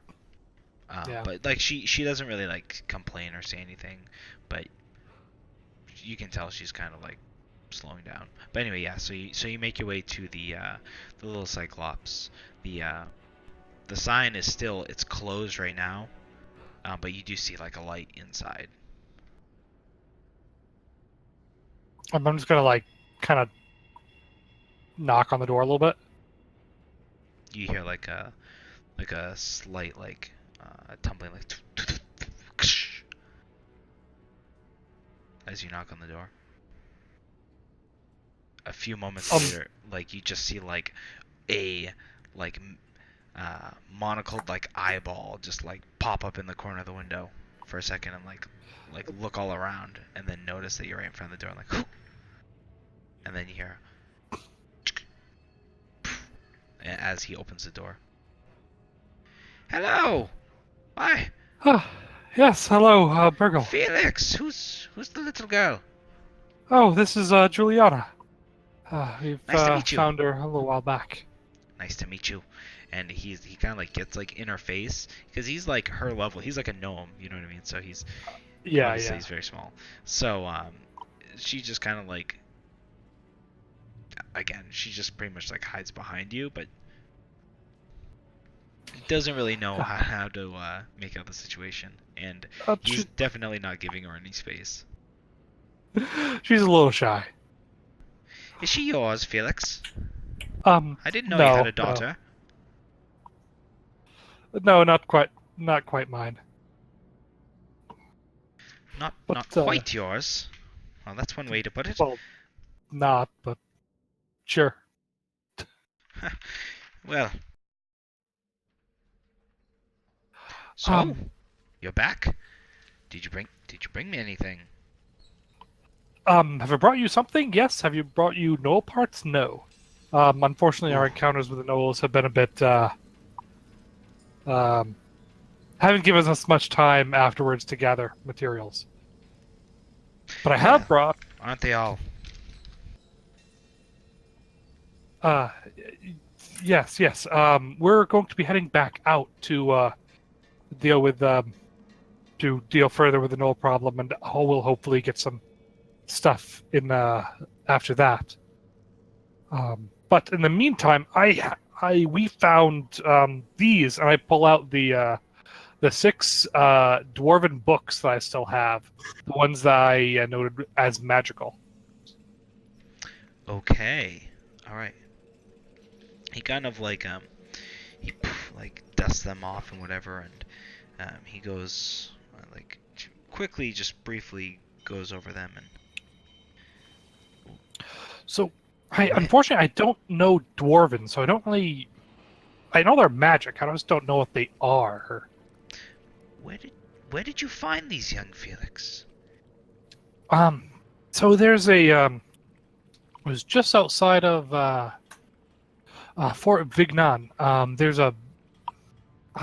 was a old like abandoned town. We guessing it was old dwarven before the I forget the term we used for the The big cataclysm. cataclysm. Oh, literally the cataclysm. Okay. Before the cataclysm, it was all destroyed, and so we went inside, and this was one of the things that was inside. Was a number of these books, and this, and I kind of shove my hair out to the side and show him the circlet. Oh, may I? As he holds out his hands to the circlet. Yes, sure. I hand it to him to look at. My word, Felix, this is a fine piece you have here. Yes. It's glow. Well, I imagine it's glowing at the moment, since we're in a literal like dwarven city. A city at least heavily populated with dwarves. I think. Was that right? Yeah.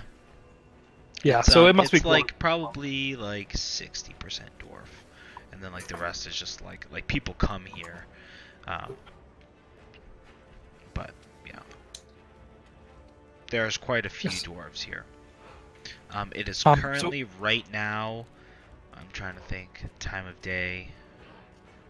It's currently not glowing. Right this second, it's not pretty- glowing. 100 feet. Okay.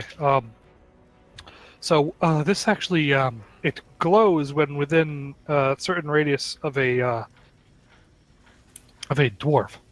Not quite sure why, but it does that, and it also improves one's vitality. Really? This This is. is, I don't know what to say, Felix. This is quite the find. Really. yes. I was very amazed at the time. It's yeah, really rare. Really, I didn't expect it. Holy shit. We're bombing the fuck out of Syria right now, guys. Oh, really? Sorry to get off topic with this, just in the No, middle. that's fair. But yeah, US, UK, and France are doing joint strikes, and the Russians are trying to intercept. Well, if this all Ooh, ends. good fucking times. Yeah, missiles Okay. and aircraft. Apparently, B1s are doing bombing runs over Damascus, Homs, That's because that's where the Hama. Knolls live. At least maybe joint, Tartarus. Tartarus might be getting hit. joint strike, though, you said, with France and the UK? And the Russians are Okay. trying to shoot stuff down, apparently. Oh. Syria is trying to shoot down our aircraft. I think right now the Russia reports are unconfirmed, but it looks like they're trying to intercept the cruise missiles, and the Syrians are trying to shoot down our aircraft. Yeah, so, I mean, let's just get back to it because it looks like, news is rolling in still. Yeah, that's all. Anyway, yeah, sorry to distract. No, Didn't that's know what's happening. That's where the Knolls that's live. fair. Crazy. Yeah. France We're too. hitting the That's Knolls. like, fuck. Okay. Sustain campaign. So he kind of looks at you and he like begins to thumb through the books, and I believe this is the city of Durion. It's been lost for quite some time. It was severely damaged. A good chunk of there were a number of other paths that were caved in once we got below. So there very well be more to find there if for a full excavation. I see. Let us, young Felix, just for the moment, let us keep this between you and I. Look at him curiously. Agreed? Sure. And he nods. He takes the books up. He kind of like, again, he's a gnome, so he's kind of like does a waddle almost. He's carrying these books, and he puts them on a stool, and then like goes over and like reaches. He fumbles. He gets out like a pouch, and he just puts like 200 gold pieces in your hand. You see, like Juliana's just like. And I say like he puts them in your hand, but he puts them in a smaller sack and then puts them in your hand. Yeah. But like you can feel the weight, like it's fairly hefty. Well, I expected these to be valuable. I didn't quite expect to be that valuable. Has he handed me back the circlet? He holds on to it for a moment longer, but like if you ask for it, like he gives it back. Yeah, I He's kind just of admiring gesture. it and- Why? Yes, of course. Yeah. Thank you, and I kind of slide it back. Yeah, I knew they were magical and a decent artifact. I didn't expect it to be that that good. Oh, you mentioned keeping it quiet. Are you planning on heading up there, or trying to figure out what else is up there?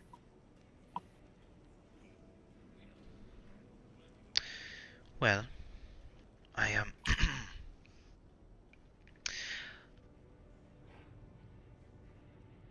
he just like has like a long like awkward silence, and then there are some peculiar things around Durion, and I would like to confirm some things. Best to be safe. And he kind of like looks at you like almost worried. Okay. Anything I should be concerned about with the wearing this? No. But well, we have other matters to attend to right now. Yes. I'm heading out in the morning with a number of other people to try to deal with the Knoll problem. I heard your name mentioned while we were talking to Augusto. Were you part of the organization for that? I didn't realize you knew Mr. Augusto. Yes, he's an old acquaintance, if you will.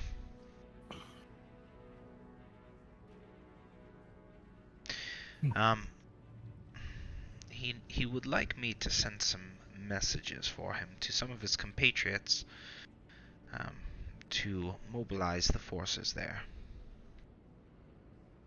Yes, he mentioned the last time we were here that he had a number of friends that could amass some help to deal with the problem. But that's I think beside the point at the moment. Hmm. I'm thinking I may want to use some of this newly found wealth. Do you sell?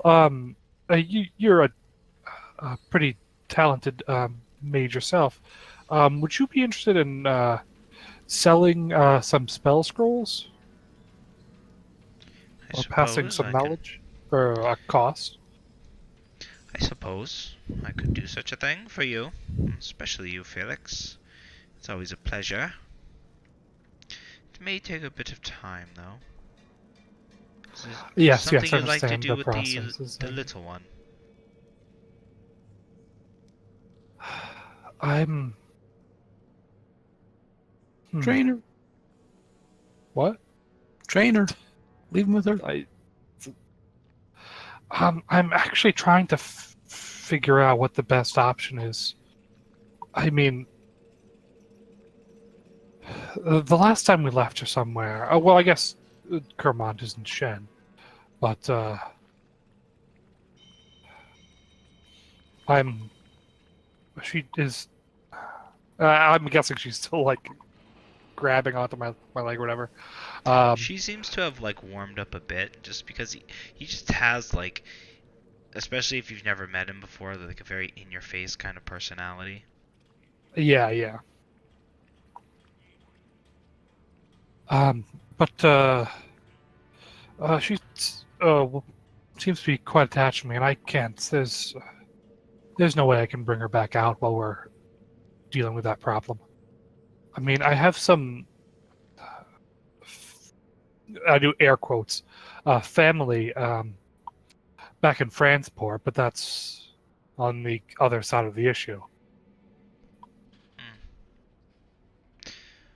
Understood. I would. I suppose there's a spot for her here, if need be. Could always use a extra set of hands around the shop here. Could use a good So, dusting. That's a bit like me back in the day. A bookstore owner back in Franceport adopted me when I was a little older than Juliana, but. So what do you think? Would you prefer to stay a year with Mr. Burgle Baron, or back with Gerald in the big house? She kind of like I look towards him. pulls you, like trying to pull you down to her level. I kneel down. And she whispers in your ear, Can I not stay with you?" I kind of put my hands on her shoulders and kind of look around her. You saw in Shen the same thing I did. There's a lot of those things out there, and I have to go. I have to go fight those things. It's I and I kind of almost whisper this. I kind of feel responsible for that, and I have to go out and do that, and I can't bring you with me. It's not safe. I don't want you to. I don't want you out there. She kind of nods and she goes and like whispers in your ear again. But you'll be back. Yes. Yes, I will be back. And you're going to stop them, right? Yes. Yes. I don't know how much you saw back there, but I can put on quite a show. And she kind of like wipes away like a tear that's kind of forming, and then she like gives you a big hug, and She nods and then she like steps out from you a little bit and looks at Virgil and I suppose I will stay with him, Mr. Virgil. He seems nice enough. Be like me when I was your age. I get am I thinking gnome? Yeah. I my dad was a gnome just like him, and I started working. And I met him when I was a couple years older than you.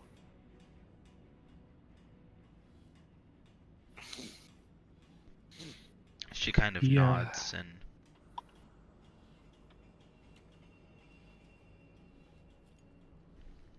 Yeah. Yeah, he'll be good. He'll be safe. well, come in, make yourself at home. And Virgil kind of like looks at you like in like a half second like serious like eye to eye contact, and then like as he's turning around and he like starts to bring her towards the back. Okay. Would you care to come in for a cup of tea, Felix, or do you have other business to attend to? No other business. I can stay for a minute. Just got to get to bed in a reasonable time. Big day tomorrow. Unfortunately. All right. So is there anything anybody else is looking to do? Nope. I'm good. So just to paint the picture, what is Belgarian doing?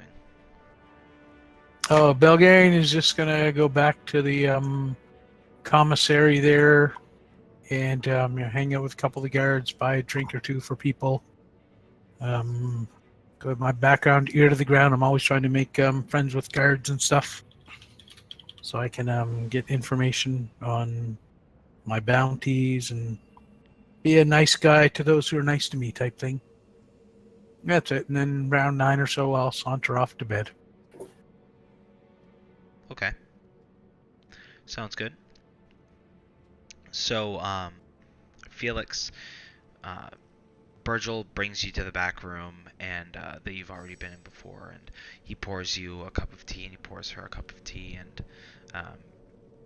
just very long-winded. Like he tells like a story from back in the day when he was like just a young 60-year-old, and all these stories, and you see Juliana starting to warm up to him a little bit, getting used to his character, and he is just kind of like silly by nature. Yeah, and then after you have like a nice sit down and talk for about like 45 minutes or so, you can see Juliana's like just like dozing, like she's just and like keeps dozing and like waking herself up. Well, I suppose it's best we get to bed then, maybe. And Let's, he looks towards her and then to you. quickly. I was going to. The one thing I was going to ask. If you could prepare, or if I could purchase a scroll for. I pull out my book and start leafing through notes. I've heard it referred to as rope trick. Rope trick. It sounds like an interesting spell. Something about something that would help protection and stealth from time to time.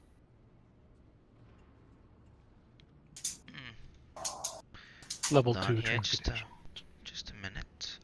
And he like rifles through, like he gets up and he starts rifling through a lot of his books and stuff that are in like this room. He kind of like lives out of this back room. And this is where you see he's kept like all of his like essentially like spell stuff like out there as like components and whatnot in the store. This is like his personal stuff. So he goes through and he like pulls out like this very thin just like brownish leatherback tome and just like dusts it off like and he gets down and he hands it to you. Check around page I think it's 111 or so. Do it. Okay. That makes that makes sense. You flip to All right, page so I 111, and that's exactly where it is. Yeah. I not even aware of how impressive that is that he understands that. I'm just kind of focused on the text of it. Yeah, and you can see it's detailed. It's like his handwritten notes of him, like him doing it. But yeah, definitely enough Yeah. for you to like review and go ahead and well, I assume you'll go back to your room and do that. Like, Yeah. yeah. What do I owe you for this? Well, you did give me a good slave here, so I suppose I can let you take that one. But can you drop it back off on your way back? Or not back, but you drop it off before you do your business tomorrow. I would like Will to do. get it back. I'll stop by in the morning before I head out. Very good. Very good. I I go over to Juliana. He was joking about the slave thing, and head out. Yes, of course, of course. And he gives like a very sly smile.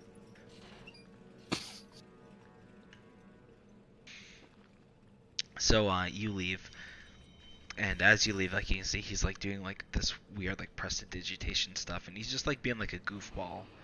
And she's like starting to warm up to him. So you make your way across town, and it takes you like a little while, right, to essentially dig through Virgil's notes, and he is very organized in the way he does it. But it still takes you a little while. You have to like transcribe it into yours, and like you like practice it a couple of times within the thin confines. Although now that Juliana's not staying there, you're like alone in your room to just do your business. But you still get a long rest, but you don't get to bed quite as early. Takes like an hour. Yeah, Whatever. you don't get to bed quite as early as you would have hoped, but you now know rope trick. Awesome. Okay. It's like 10 o'clock. Do you guys want to just take like a 10 or 15 minute break? We'll do like a bio. Everybody get drinks and stuff, and then we'll come back and it'll be like the next morning preparing. Sounds good for me. Yeah. Sure. Works. Alright, let's do it. We'll see you in like 10 or 15. Gosh, what's it called? This is crazy right now. Apparently, the second wave of attacks just ended, but U.S. officials say more waves are coming in. Joint strike, 3 nations Yep. seems might be more significant than What's it called? Very unconfirmed reports, but of it course. seems very unconfirmed so far of people on the ground saying Russian aircraft are taking off from Latakia. And it looks like the second wave of cruise missiles and cruise missiles in general are ending, and now it's fully switching over to U.S. and British aircraft are conducting the strikes now. For a suspected chemical attack. Yeah, it wasn't confirmed, but No, they Second- said they confirmed that was some chemical use or something. Yeah, what's it called? It seems they Russia did- claims it's a British, what they call it. British intelligence agency went and did it. What's it called? But apparently strikes have definitely hit Damascus, Homs, Hama. There were some reports that they were hitting Tardis, but I've heard that from other reports that they've avoided Tardis because I think there's Russian positions there. And they also hit a really big Hezbollah headquarters just outside of Lebanon. So that's new. I think it's the first time people are saying that's the first time the U.S. have ever hit Hezbollah targets directly, anyways. Yeah. That makes me feel a little bit better with France and the UK in on it. Yeah. Still against, looks like it's against Mattis's instruction. But Yeah, and it's crazy actually. What's it called? Earlier, I was doing stuff with my Milsim group in Arma, and we were talking about what's going on in Syria and stuff. And while we were like sitting around doing nothing, I was looking at the news and I saw it's like, and we were just talking about Syria in general, and we were like, oh hey, look, what's it called? Crispy, one of the guys from our group, his ship's heading out to the Med because he's on the what's it No called? way. He's on the shit. Which one is it again? The Harry S. Truman, the Nimitz class, Harry S. Truman, and its escorts are heading to the Med right now. Thinking, my cousin's stationed off of what is it? He's stationed somewhere over there in like the Persian Gulf or something. Mhm. Kind of on the other side of the Middle East, but still, it's Navy, so maybe some involved. Oh, He doesn't rumors. fly, so there's at least that. Okay. Rumors that Aleppo or targets near Aleppo might have gotten hit too. Yeah. Where's our nearest? Do we have a fleet in the Mediterranean? Yeah, we have one. I think last I heard it was somewhere between Cyprus and Crete. That's where the Tomahawks are coming from. Probably. Yeah, that makes sense. They're either coming from that fleet or they're coming from the I know we have USS one in like the Red Georgia, which Sea is a in that main submarine. trade route. Yeah, we always have one out there around, not necessarily the Red Sea, but like the Gulf of Aden and the Gulf of Oman. Yep. Like the Yeah, the Arabian base of Sea in Saudi general. Arabia, that kind of. Yeah, like the Arabian Sea in general. Sometimes we go into the Persian Gulf. I don't think we've gone in there recently. Not with like Yeah. a big fleet. I mean, I'm sure we have like a couple I'm sure of we have destroyers. boats in there, but yeah. We have destroyers, yeah, I'm sure. But like the main U.S. presence would, yeah, be it would be the Berks out in the East Med, the USS Georgia, which is one of our Ohios that we converted from being a nuclear missiles to using cruise missiles. And then I think from there, I think it's our air bases in Bahrain, which is where the B-1s are presumably coming from if they're not coming from Turkey. But I don't know about Yeah. that. I mean, Turkey. I'm not quite sure how reliable a. Well, I guess the base is there. They could still use the base. Oh, okay. Someone's saying no Russian interference, but Russia is officially considering this an act of aggression against the Syrian state. Oh yeah, I'm sure.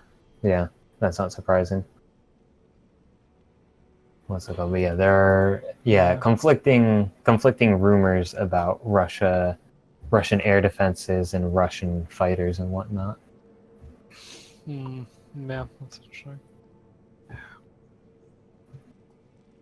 Sucks 'cause some of those places were still fairly normal. Oh yeah, definitely. Some of them, like Damascus, was very much like Yeah, fine. Damascus was like. Damascus is fine. I mean, Homs I think was fine too. Most of the fighting is like up in the far north of the country. Yeah.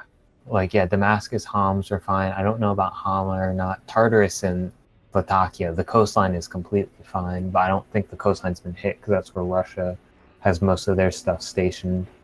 Like the cruise missiles apparently didn't go over the Syrian coast. They went through Lebanese airspace instead. Okay. Yeah, that makes sense that Russian was be posted on the coasts. Mm-hmm. Yeah, because that's where like their naval bases and stuff. Yeah, that's Russia's thing for the past couple hundred years is, hey, we need naval bases somewhere.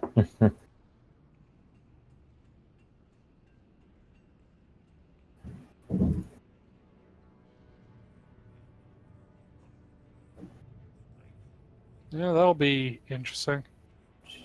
Oh, Pentagon just made a statement. Let's see what this is. Oh, it's alive. Oh, Mattis is talking. Hang on. Oh, shit.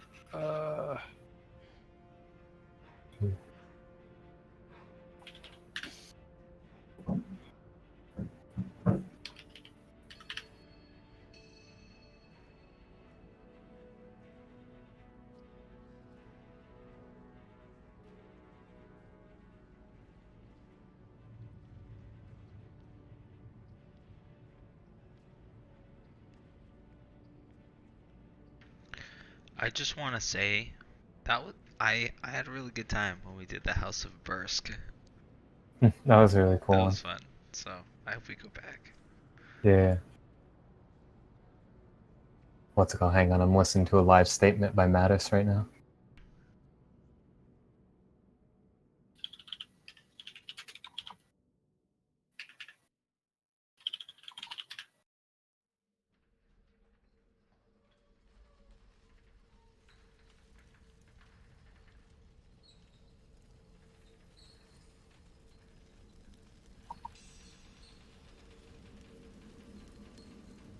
Reports on the ground saying strikes have moved north to Aleppo now instead.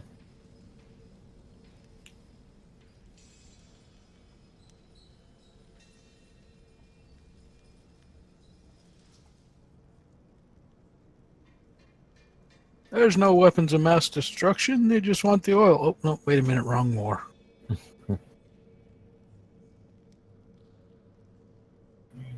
Yeah, pretty much the shtick of Mattis's speech right now is saying that this was a joint strike by the British, French, and the US to stop the usage, proliferation, and research of chemical weapons in Syria. Yeah, did they have UN backing? Probably not. No, they Of don't. course not. Russia's against it. Even if they wanted it, yeah, they couldn't get it. Yeah. It's I NATO's highly doubt. Well, Germany Highly was doubt the involved. US would take any efforts of getting UN backing, though. Yeah.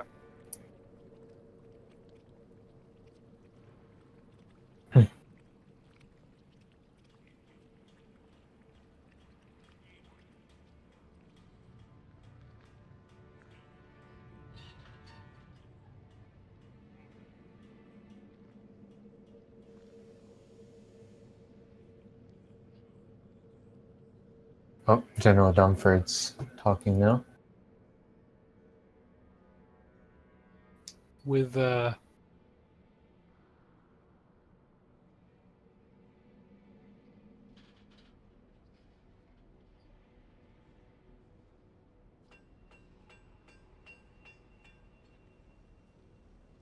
Apparently, the attack started exactly 1 hour ago. yeah, sounds about right.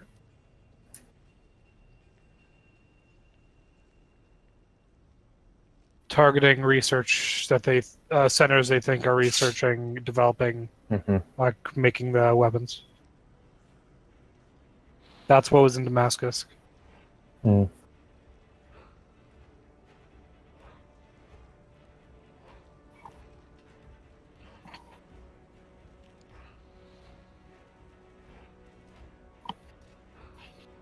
Same in Homs. Yeah, I'm a little bit behind you.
That's it, guys. World War III.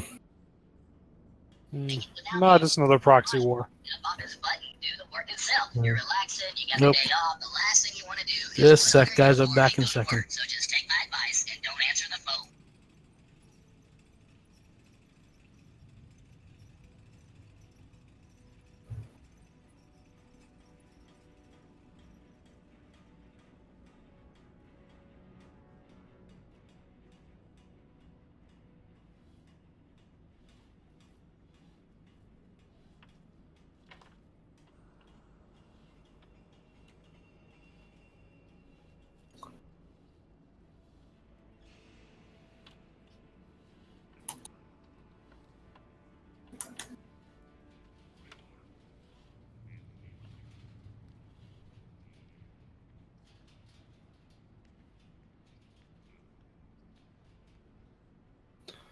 Only response was Sam's from Syria.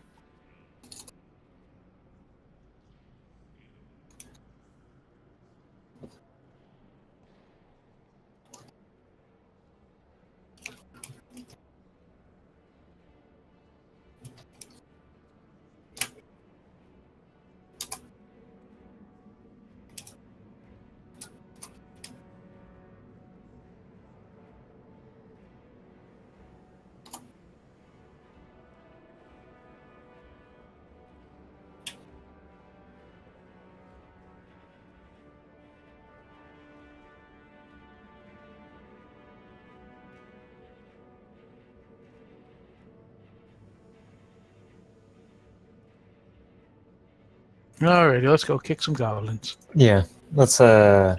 let's get back to it. It looks like they've made the U.S. has pretty much made their statement. This is, hitting chemical weapons. Yeah. Looks like no further attacks unless more chemical weapon attacks attack.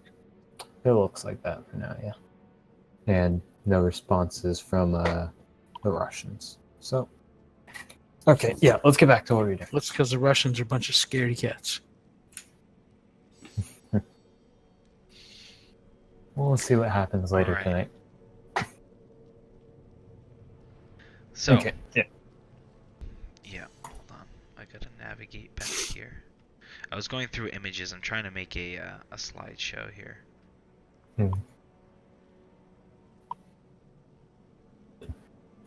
Alright.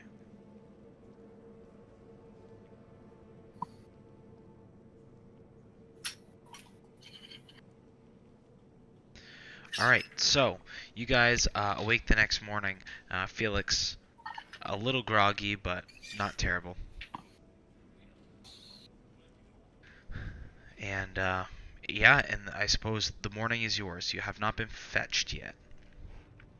Is there any sort of preparations or anything that anybody was looking to do? I'm gonna run and return the book. Roger, Scott. Okay, and you Make can sure to do that. see when you get there, he is kind of already putting Juliana to work. Like she's just kind of like, literally, like he said, like just dusting and cleaning. Like the shop's kind of a mess, and she's just like stacking up stuff when you come in, and she like waves at you and. I wave back, just quickly drop off the book, and I'll be back. And I head out. Okay. No, more than that. Very good. Yeah, I'm just setting. All my stuff is still packed up. I don't unpack anything the night before, so I'm just going through my gear, make sure it's like set in like holsters and belts and whatnot, the way that I like it. Okay. Same. Maybe go into like my morning routine of like stretching and shit. Not going to take a horse for a walk?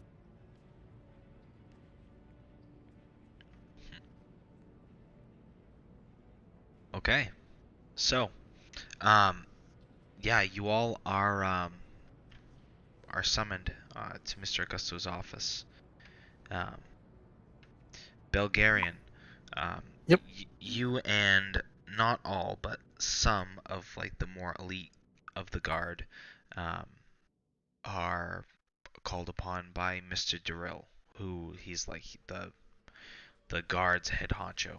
Pretty much, he's the captain, and he orders all of you to um, report to like a certain location, and that you guys are all essentially going to fight the gnolls. To you, it's to you, Belgarian. It's less of an order and more of like you've been in close contact with the guard, and they kind of like include you if you wish. There you go. There you go. Subcontracted. That Yeah, works. exactly. Yeah. So, Belgarian, you're with the guards. You're not at Mr. Augusto's, but you are like ready to move out. Yep. I grab this stuff. See what unit I'm assigned to. All right, very good. So the rest of you, you're summoning Mr. Augusto's office. Gerald, um, again, like pushes open the door with a little bit of a squeak and a little bit of elbow grease, and you step in. Mr. Augusto is looking like extra prepared today, like extra proper. He just has like this really magnificent beard do going on. He has like these gold cuffs, and just completely encrusted in gems and like the whole 9 yards over the top. And he kind of turns to you all. He's like standing and looking at a map, um, in like behind where his desk is. And as you notice this, you see like Gerald has mirrored his room to be exactly like Mr. Augusto's room. Like it's not quite as nice, obviously, but he has like mirrored the same like feng shui, if you will. So Mr. Augusto turns to you guys and, good morning. Morning. Little wave. What's I'll not.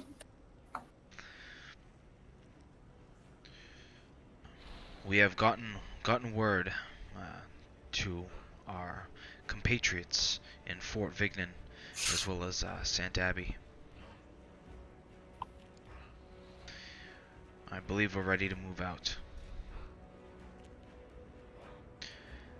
Are you all ready? I'm good to go. Look, everybody else. Yeah, I'm good to go. Let's do this. You guys have experienced these gnolls firsthand. You've seen what they can do. You know where they're located. So I have let our compatriots know that you are to be protected with all costs. So be sure to not withhold any information, as this is a very important endeavor. Of course. He kind of like scans the room. He scans over you. Very well. Are you ready to leave now? I'm good to go here. I don't know about the others. Yeah. Okay. I'm good. Alright. We will send you with a squadron of guard, and you will meet up with others from Fort Vignan, St. Abbey,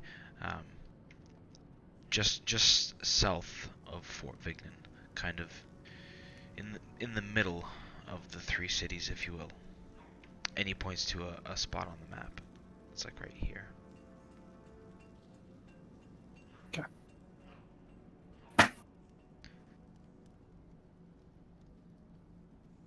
From there, you will establish yourselves with the other commanding officers and go over a plan to take care of these gnolls once and for all.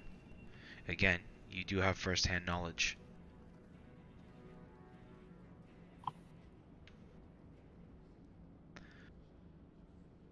The plan is to leave around noon. As you all have said that you're already ready, we will expect you ready at noon. Be at the gates by then, and good luck.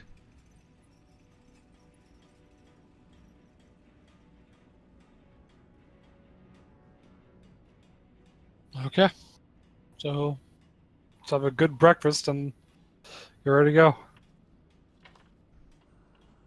And as you guys kind of step out, he just says, like, as you're closing the door, I cannot stress enough how important this is for me.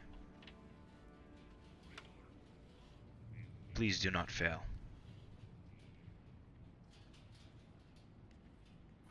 We won't be back if we don't.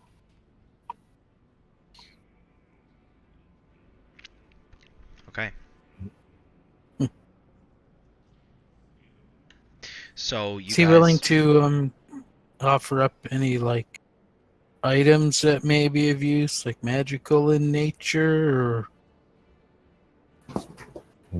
you're not sure. like You're not there. protection items, or No, he oh, does. that's right. What he has coughed up so far is from where you are, where the guards are. He's had like a whole, like, just like arsenal of weaponry, just like anything you want, like you can take.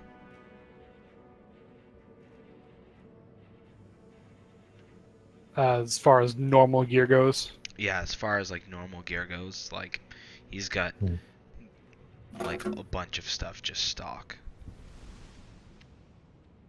So, and that goes also with you. So when you meet up with them, you can see Mhm. quite a bit of the stuff has already been taken. But literally any standard weaponry that you want, you can have. I'll take a glance around. I'm guessing a hand crossbow would not be standard weaponry, but I'll glance around, see if there's There's there is one. there's heavy crossbows. I like take a look at that, and I like try and think like how I would even be able to use it, and this no.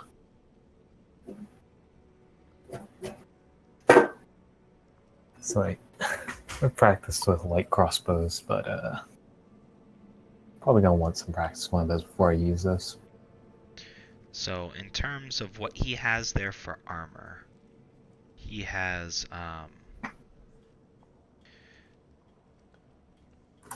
studded leather. He has up to studded leather. He has scale mail. He has chain mail, ring mail, and chain mail. There's quite a few sets of that. If there's some studded leather, then I'll try and find a set that fits. Swap that out for my regular leather. Yep. Okay. That you can do.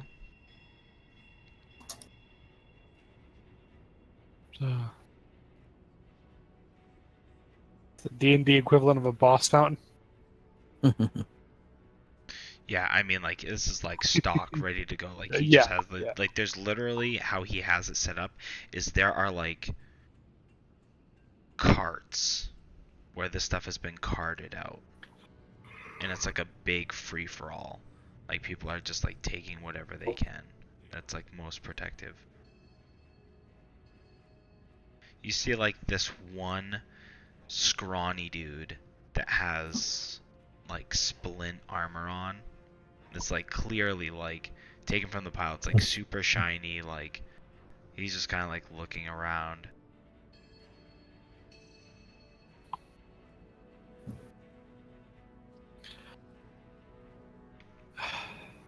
Does he like look afraid or?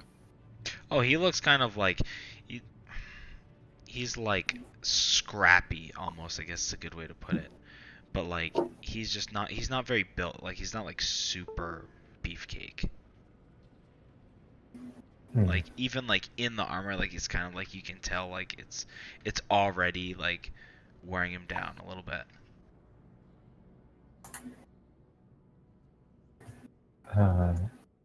Go up to him, I guess, be like, You sure? Sure, that's the kind of armor you want. Might slow you down a bit much.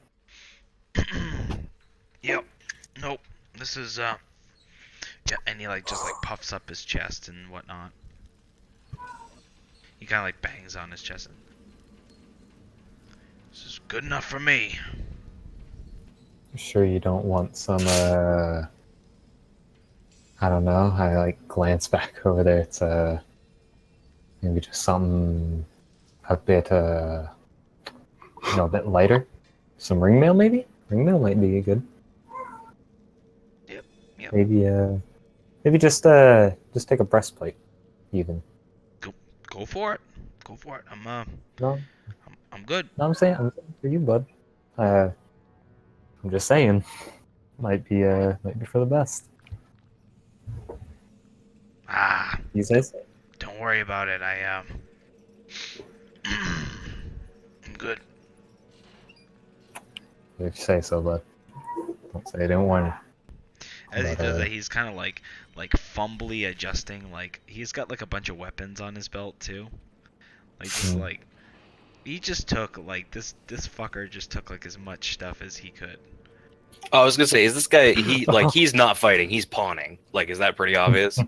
No, not necessarily that he's pawning. Like he's still standing along with the rest of the troops. He's just like took as much stuff as he could. I'm gonna come up behind him. I'm gonna give him a pat on the back, and while doing so, I'm gonna try and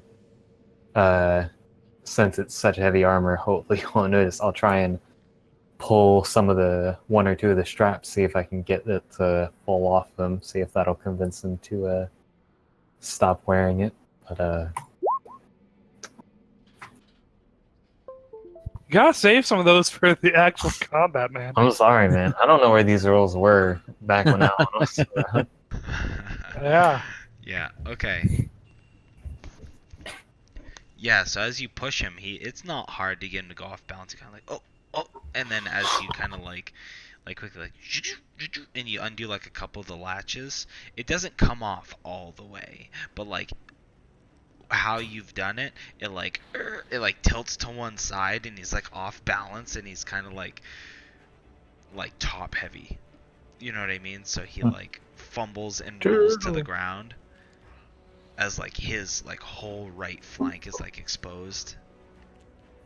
Whoa, bud. I'll try and what's it called? Kneel down next, and it's like, see, this like I don't know if this quite suits you, bud. I think you need I mean, like it's big on you, See, it just knocked you over. Just a little tap, and you're gone.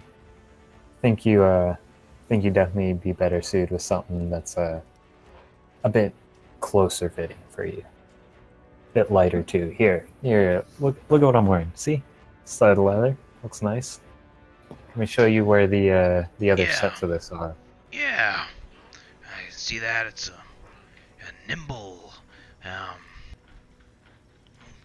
All right, and he goes and he swaps out.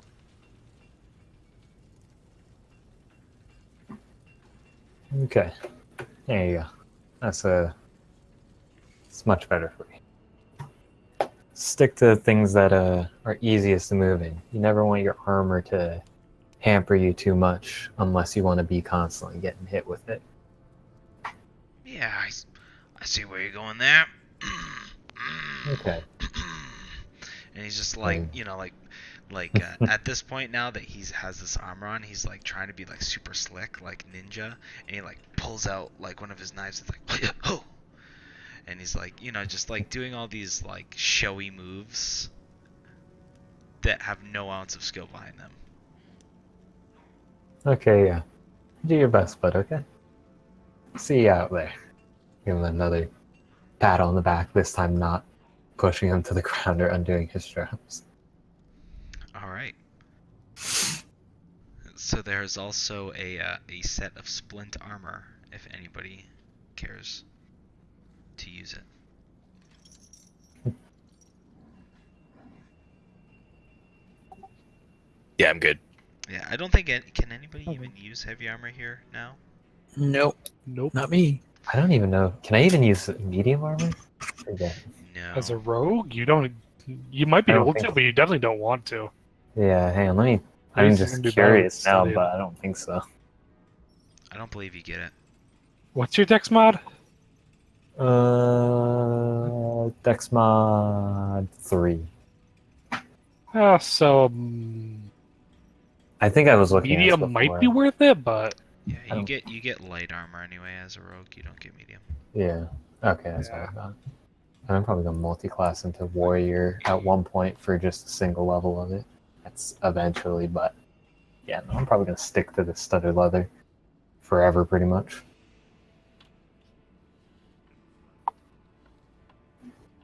All right. So anybody? I'm pretty sure everybody at this point has like it's looking through the stuff, right? Mhm. So Yeah, just browsing. yeah, anybody who's even remotely looking through the stuff, go ahead and make an investigation check. Okay. I'm glancing through.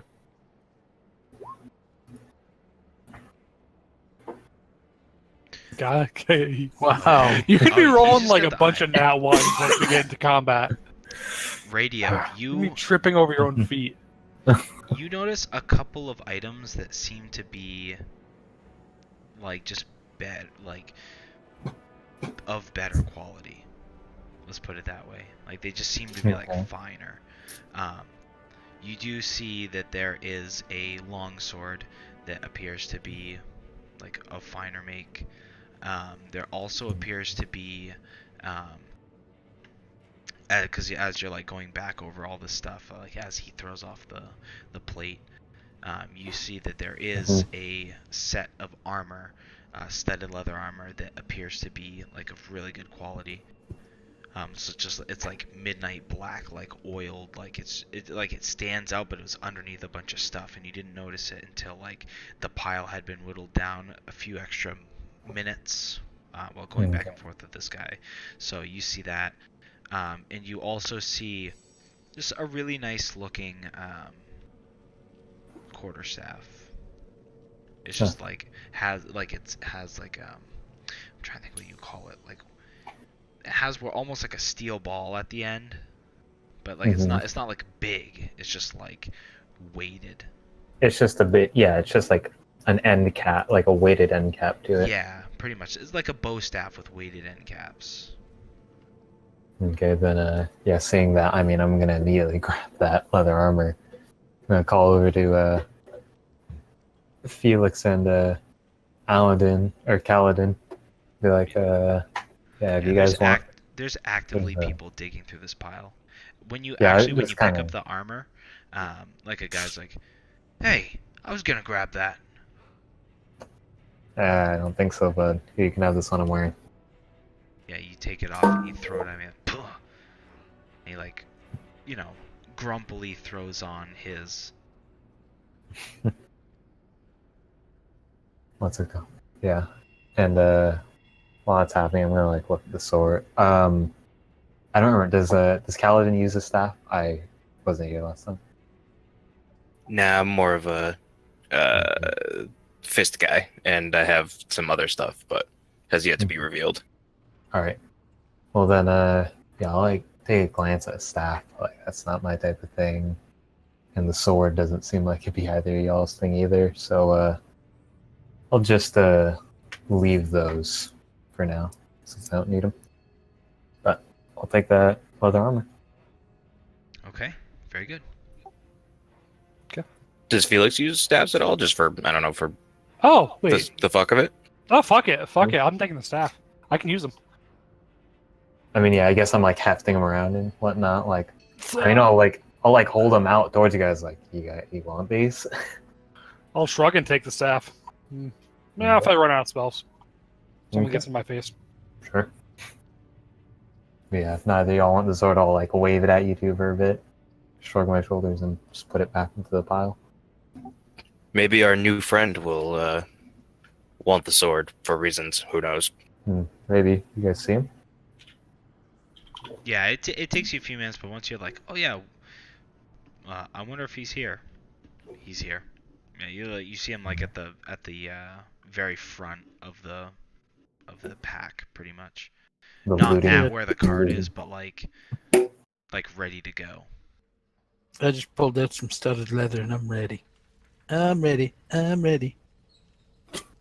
I mean, if he's not too far away, then I'll give a little shout to him. It's like, hey, Bulgarian, Holo. you use swords? No, you had one earlier. Now I use a short sword if there's nothing else around.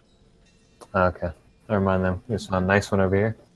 I'll kind of hold up anyone wants it and just put it back down in the pile then if no one else is going to use it. So yeah, just leave it for someone else to pick up. And get ready if nothing else catches my eye as particularly useful. Okay. So, just so you know, so for your armor, you have +5 to your movement speed. Like as you put it on, +5. like it's very Mhm. like nimble. It's very freeing. It fits like really nice, and Okay.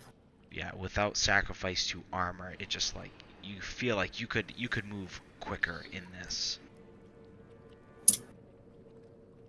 And the quarterstaff I picked up. And the quarterstaff you picked up, I'm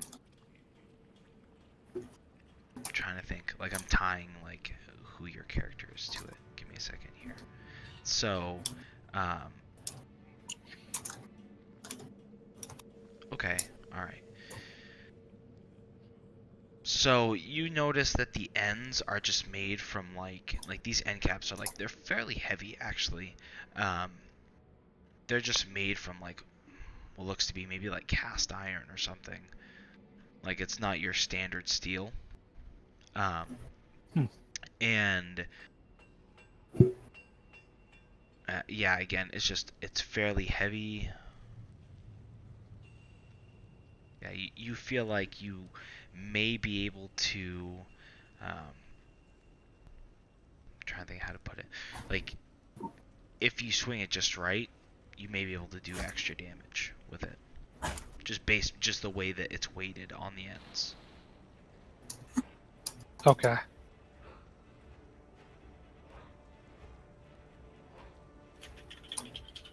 So, metagamey wise, what that would be is Extra. when you crit, you get an extra die on the crit. Okay.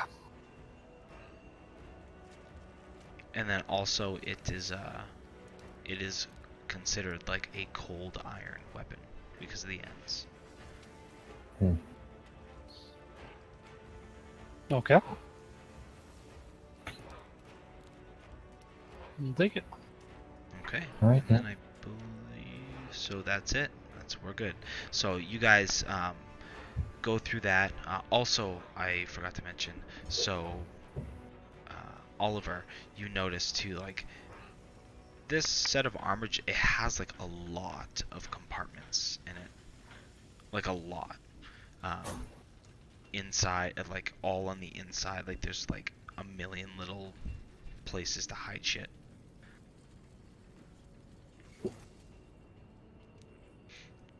Just throwing that out there. Okay, so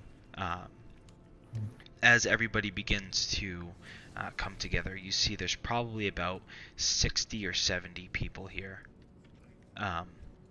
and they begin to gather, and after a while you see Mr. Durrill, which I believe a fair amount of you recognize, and he comes out with another gentleman that you don't recognize, kind of like walking side by side, and Aye, listen up. We're ready to move. We'll be moving shortly, in just a few moments. Prepare yourselves. And as he says that, like you see like the gates just like open up just essentially to the view of like the shanty town. Like the gate is opening like all the way to allow for you guys to go through. So everybody begins to like essentially go into a formation. And you see the gentleman that was beside Mr. Durrell, like he walks over, like he's eyeballing and he sees you guys, and he walks over and he pulls you to the front. Come with me. I think we're Alrighty. all on the- Follow him. So he leads you. Bulgarian, you notice, like, because you're more towards the front, so you see them like coming from behind, like you see the people that you met yesterday, as they kind of like walk like in front of you and come like just to the front of the party. Mr. Durrell turns to you. Well, where's the other ones? Now What? look around. What other ones? He looks over to you, Felix. I thought there were more of you. No? Oh, the no, they fell in the previous Knoll attack He kind of puts where his he fought hand them on your. before. He puts his hand on your shoulder. I'm sorry. Oh, we're gonna get a chance to make things right, or at least get some payback, at least. Ha. It's now or never. And then after that, he like sends up a signal, and some of the guards like begin to fall in line. He looks back, kind of like in an arc, like just looking around everybody to make sure that everybody's like good to go. And you see like the streets open up, like the guards are essentially moving people out of the street, so you guys can all go through.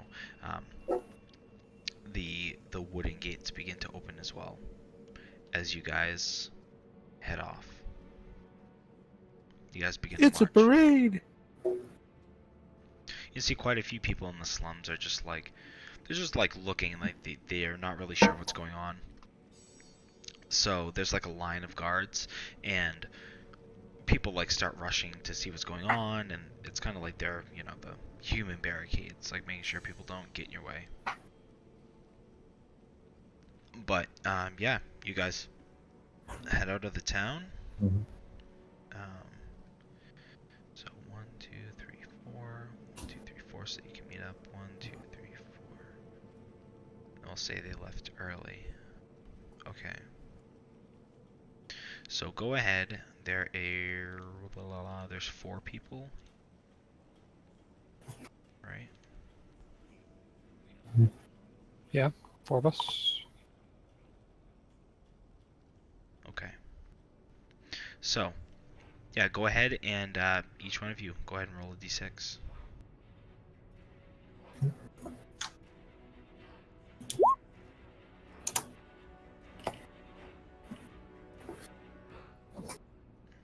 Okay. Woohoo! 2 of them. Well, you're rolling good on those too. Maybe you don't want Yeah. to. Oh, as we're leaving the city, wait, it's gonna take us a day's march just to get to the meeting location. Okay. Oh, I have Fluffy, my pet raven, on my shoulder. I cast mage armor on myself as we leave the city.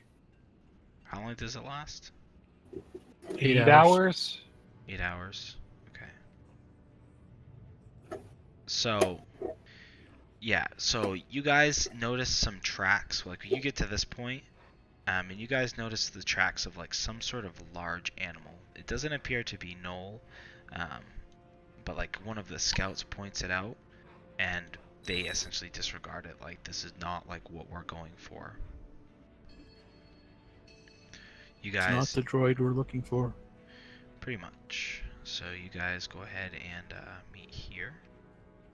And towards the end of your journey is now like coming to like 4 or 5 o'clock at this point, about dinner time, as the convoy stops, and in those last like 2 hours or so, it just begins to downpour. So by the end of it, it's just like you guys are pretty much out in the open. It's downpouring. It's just like miserable by this point.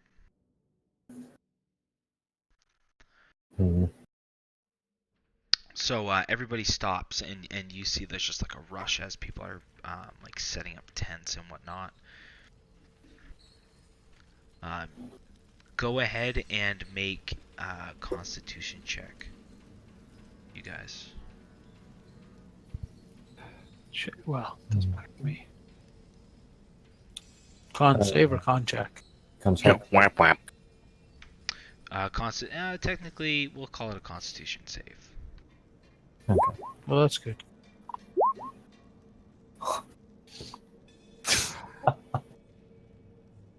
Donnie, you're Look, gonna right like here. trip over your own feet the second. I swear the dice aren't weighted, guys. You're shaving a little bit off Okay. the edges of that number 3, have you?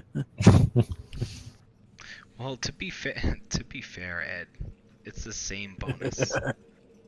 Yeah. Well, is it? +2? Oh. Alright. Yeah. Cool. Then I failed. I'm good with that. Yeah. So, Kaladin and Belgarian, it's a rough going. It is freezing, especially like Kaladin. Like you're not used to like they're used to warmer climates. So you were just a little bit ill prepared. It was also wasn't like you didn't know that it was going to rain as well. So you just both of you and Belgarian just like freezing cold. I will have you guys take 1 point of exhaustion. Okay. So as you're doing that, you see another like miserable troop come to where you guys are at the meeting place. It doesn't appear to be quite the size you are.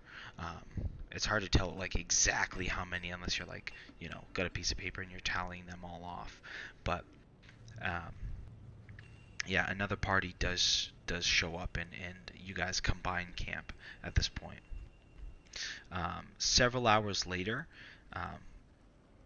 like past dinner time, maybe 8 or 9 o'clock, like later in the night, another set of like another unit shows up,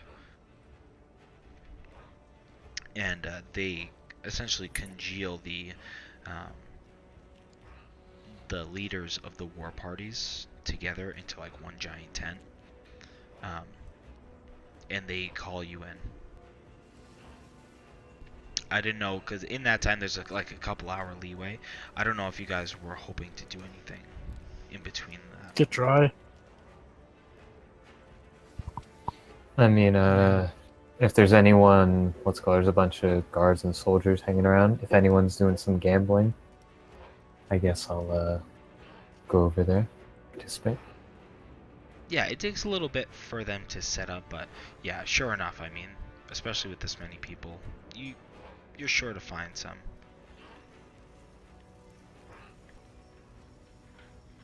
We'll just do like a quick contested roll. How much money are you willing to put up? Let's say, let's be bold. Let's say 15 gold. Okay. Go ahead and just roll a flat d20, and I will roll a flat Okay. d20. Okay.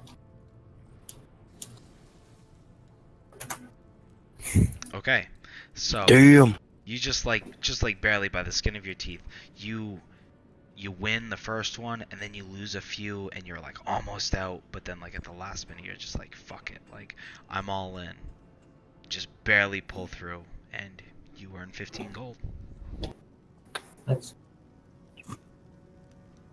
Okay, the rest of you? Is there somewhere dry I can find? It does. It takes a little while, because like even though there's this many people, like everybody is like trying desperately to set up tents. So yes, eventually you do get out, but like all your shit is soaked. If it's gonna take me like more than like once we set up camp, like 10 minutes, I'm gonna cast rope trick to get out of the rain. Okay. How long does rope trick last? An hour. Oh, there you go. Yeah. So I do that, do my recovery, and recast mage armor on myself, Okay. and just like read and chill out in my little like pocket. Okay, Base. yeah, like I said, this is wet and miserable, but you guys are also traveling for like several hours as the rain is progressively getting worse and worse. But yeah, so we'll say like as you guys decide to stop, you pop that and you go up and you essentially just try and dry off. As people are left wondering why there's a dangling rope from the sky. It's fine. That's awesome.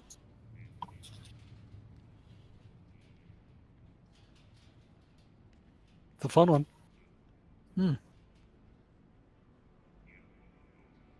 Yeah, I'm just standing there like cold and miserable, but like trying my best not to show it through like chattering teeth. If I saw him near me while I'm doing, I'm gonna call him out.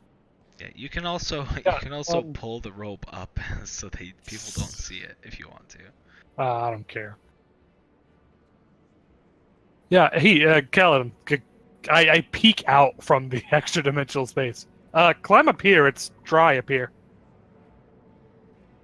As you see my head stick out of nowhere, where a random rope is dangling. Am I seeing all this go down?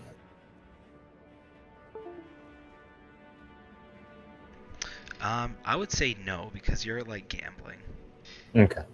So I'm like, no, I couldn't. I wouldn't want to put you out. And then like as I'm climbing up though, like It's like really, really appreciative, but like, oh no, thank you. I don't want to put you out, and like pushing you like move over, like. Yeah, he's like just very like you can see he's like shivering pretty bad at this point, but he's taking it like a champ, but it is like cold and fucking miserable out. yeah. I like wring myself out over like where the rope's dangling down. Some extra water pours too. So you guys hang out, and again like later on, as like the third unit comes in, they're like continually setting up like the station, the center, and then they begin calling out like for your names. So you are all summoned to there. They don't find Kaladin or Felix, but you can hear through the door. So you can hear that people are calling for you. They just don't open the door. I guess our dry time's up. And I think we only have a couple more minutes of this thing lasting anyway, so let's go see what they want. Jump down and head to where we're being called. Yeah.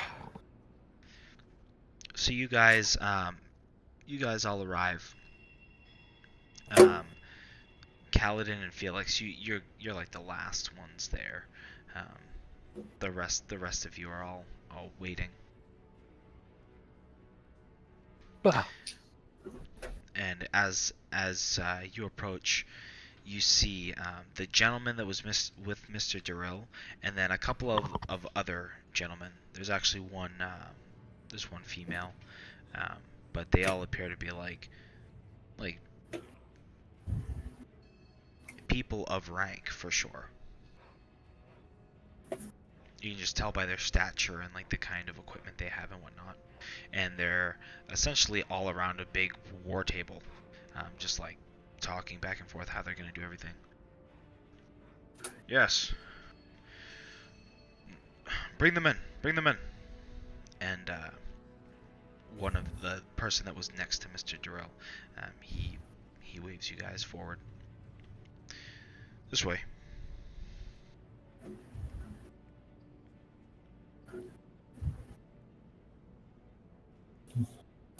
Yes? You're the ones? The ones who found them in the first place? Yeah, well, me, I guess. Good. So, I've heard some things, but we just really want to know what we're dealing with here. You say that they're different from normal gnolls. In what ways? So from what I understand of read, gnolls don't normally organize like this.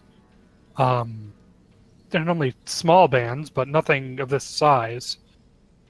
So what I saw, and I lay out what I saw back at the location where we first saw the big horde of there being. Yeah, so there's like I counted about 130 of them there. There might be more that were out on scouting parties at the time, but there was this um, one very large one, which I can only assume was their leader, who was significantly larger than the rest. I don't, and I just relay all the stuff I recall about what was going on there, um, how they reacted when they heard us, that they swarmed. They had a lot of archers, outriders, some armed, some not. And you can confirm their numbers at about 100. Is that correct? 100, a bit more. Um, that's at least what we saw at the initial area. Um, I I'm just guessing, but they probably had more that were out on patrol that we didn't see when we counted their numbers in mass. Um, but we also killed a good number of them on the way back. So I'd say about 100 is probably 100, 120 is probably about right. Hmm. Okay. So as they begin to like huddle over, they have a map that's like like this. It's like a region map, whatever. And like next to Shen, it's just like crossed out. And they gesture to you. Where was the horde originally located? So the original location we found them was here, and then we led them partially south, and then we ducked east into the woods, and they followed us to Shen from that point. So you point it out and they mark it on the map.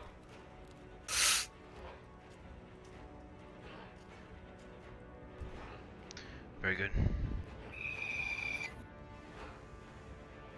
So they go back and forth and they talk a little bit about like what they have for like forces and whatnot, and just like logistics.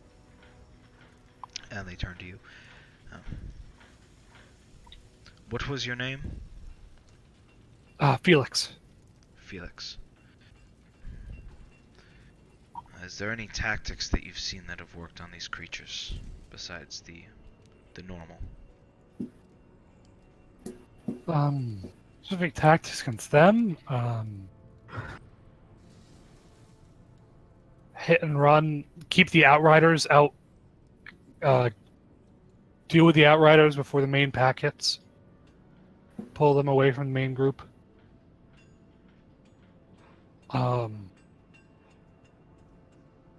Many of them are. A good number of them do have longbows, but ranged techniques work fine. They're not the cleverest of things.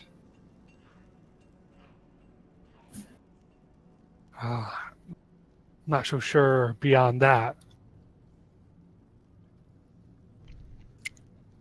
Okay. He nods. That's what I was thinking as well.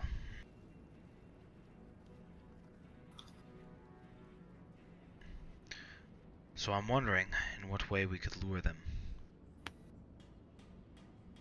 And another one pipes up the female. She's like a half orc. She's like just really muscular. Well, we could always possibly send a scouting party. Send them in a wide arc around Shen. See if we can pick up some of their numbers, lure them back here. I've also heard that there are some creatures to the forest in the north. If we could lure some of them, it's possibly that many less that we have to take care of. Yes, we encountered those as well in initial scouting. The large spiders up there did kill a small group of gnolls up there. And also they did, once the horde were notified of our location, or figured it out, they did chase us quite readily. So luring them in an ambush does seem like should work. We get people who can outrun or defend against their archers. So, that's one way. Do you have any other suggestions? You're from Shen originally, or? I was born in Franceport. I've only been outside there recently. I see. He gestures to the rest of you. Any other thoughts? I mean, I was there in Shen, but I didn't really see all the stuff that Felix here saw. So, I mean, ever since Shen, yeah, everything that you saw confirmed that. But yeah, I was just there for the attack. Am I there with them? Yes. Right. I think the young, beautiful lady there has a good plan. We can lure them out in groups 1 and 2. Fluffy here can spot them for us and try to lead us around to pick off smaller bands here and there. And if we can set up points where there's going to be some of our people waiting with crossbows or longbows, if we have to retreat quickly, we can go through that area and maybe have them pick them off, sort of like the horns on a bull closing together from each side as we pass through the middle. Great. How many men do we have? Do we outnumber them? Do we expect to outnumber them, or? We're about 140 strong. So about even. Okay. Yeah, pick off what we can and then lure them into a place where we can surround them. I haven't read too much on military history, but that seems to be a common strategy. And if enough of them want to line up and fight with the main host, maybe we can sneak in behind and look at the leaders while they're all out fighting. If you want to kill a snake, the easiest way is cut off its head. Not quite sure a leader of such a something like that will be in the back. He might be leading in the front, in the vanguard. Well, maybe we'll find something else that'll be useful behind their lines. Flanking, at very least.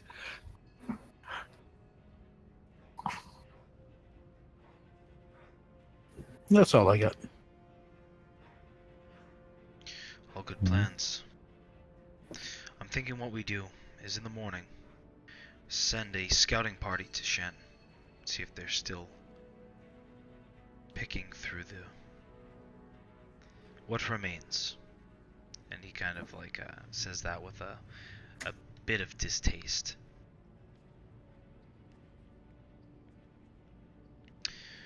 Yeah. Possibly get a better idea of where they are, if they returned home or if they're still stationed in Shen. Then possibly surround them, flank them, or, as Callista said, we could possibly lure them to the spiders north. Trap them between that forest and our forces. Ah, I like that. Lead them up to have the bait lead them up here, and have our men come from behind. Yeah, we're the bait.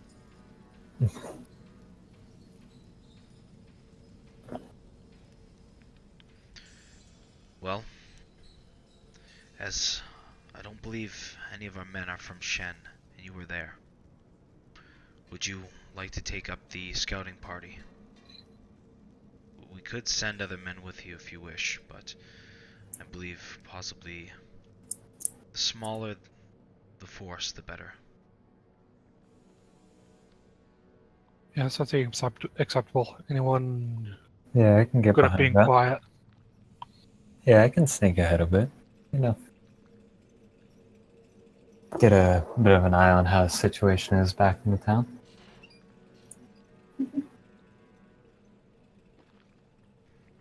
Very well. Well, all agreed. And looking around the table, you see the half orc female. She nods. There's like another like elven, looks like just like a very tall, slender elven gentleman. He has just like two scimitars, kind of, and he nods. And you see one other gentleman that's dwarven, just like really stacked, and just like has like this super like just super long beard that like goes all the way to the ground. He appears to be like an older dwarf, like a really old dwarf, and he nods as he's kind of like stroking his like really adorned beard. It's just got like all sorts of like jewels and crusted in it and just stuff like that. Very well. So the gentleman talking turns to you. Well, with that being said, I suppose we ought to get a good night's sleep. We'll fortify this position and await feedback from you, either tomorrow or the following morning. Alrighty, that's a good dismissal. Let's go sleep. Yeah. Be ready for the morning. Good luck. Let us know if you need anything.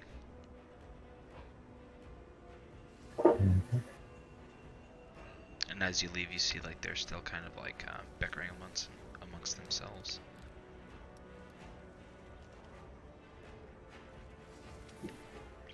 So, anything anybody's looking to do like before you go to sleep, or you're just like, no, we're going to sleep.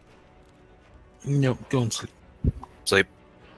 Doing some book reading and then going to sleep. I'm just, keeping my stuff with me, bundling up a bit, and just going to sleep. Yeah. If what's called see if there's a since it's still raining, right? Yeah, it's like See. downpour. It's pretty gnarly out right now. I'll try and find a bigger tent, see if there's any that have a bit of extra space in there, and pop in, seeing as I don't think any of us brought one. Yeah, people are just kind of like packed in like sardines. You find a spot. It's not the most comfortable thing in the world, but it's out of the rain. And yeah, I just like bundle my stuff up, and my arms pretty much like lean back against on a post or something. Go to sleep. Alright. So the night passes uneventfully. You guys can remove your point of exhaustion, and you feel refreshed. It's not the best night's sleep, but could have been worse. We've had worse. Yeah. So you all wake up fairly early in the morning, and yeah, we'll take it from there. There's Yeah, kind of good place to like a big breakfast going on, like a breakfast line, where they're making like a massive amount of pretty much like corned beef hash. Sweet. My favorite. eat up. Yummy yum. And then you guys are free to do what you wish. All right, let's go scout. So where are we going? Heading out to Shen. Run around Chen. Where's Maybe Shen? it's just out to the east about Dewey stuff here. yeah. A couple hours. Are we going on foot, or are we going to steal? I mean, requisition horses? Or... That's a good idea. We should try to get whatever horses are here if we're going to be scouting. That's a good point. Yeah, let's go ask one of those lot that we talked to last night. See if they can get us a few. Go It'll back to the leader we'll stuff. probably be able to get there and get back Oh, as long yes, as and we have just go- horses. Grab them from the corral and go. I If mean, anybody tries to stop you, just look important and act like you belong there. that's true. Yeah? You guys Yeah, what is it they say? It's better to beg forgiveness than ask permission. That's right. Oh, is that you? All right, yeah, let's go. I'm sure there's some. I'm sure we're not the only scouting party going out. As long as we explain that, I'm sure they'll. Yeah, I'm more than there's- happy to there's part no with a few. issues. Yeah, no issues getting a horse. Okay. Hopefully There we they'll- go. Maybe we should approach, though not from the plains, but from the forests south of Shin. Head slightly around so that they don't see us coming. You all agree with that? Sure. Sounds good to me. Sounds fine. Okay. I suggest we head east a little ways, then southeast to duck into the forest before heading in. Okay. Then nothing else. No one else has anything to do. Guess a quick meal and then head out. Let's get this over with. Alright, so you guys head out, and you guys are free to use, like, move the banner wherever you wish. And just for each, just make sure you roll the d6 for each hex. And I'll go ahead and I'll find something to mark where your camp is. Okay. Oh, just moved the flag, so yeah, you know where it's at though. So yeah, so someone will roll 1d6. Oh, there we go. We got that first one by Callan. Oh, okay. Yeah. Alright, Own it. so, And an encounter isn't always bad.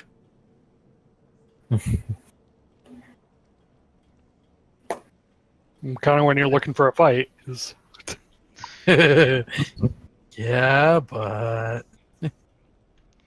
so, on your way, you see, like, this just, like, very, like, dirty, nasty, middle-aged man kind of, like, run out from the bushes and kind of, like, come up to you.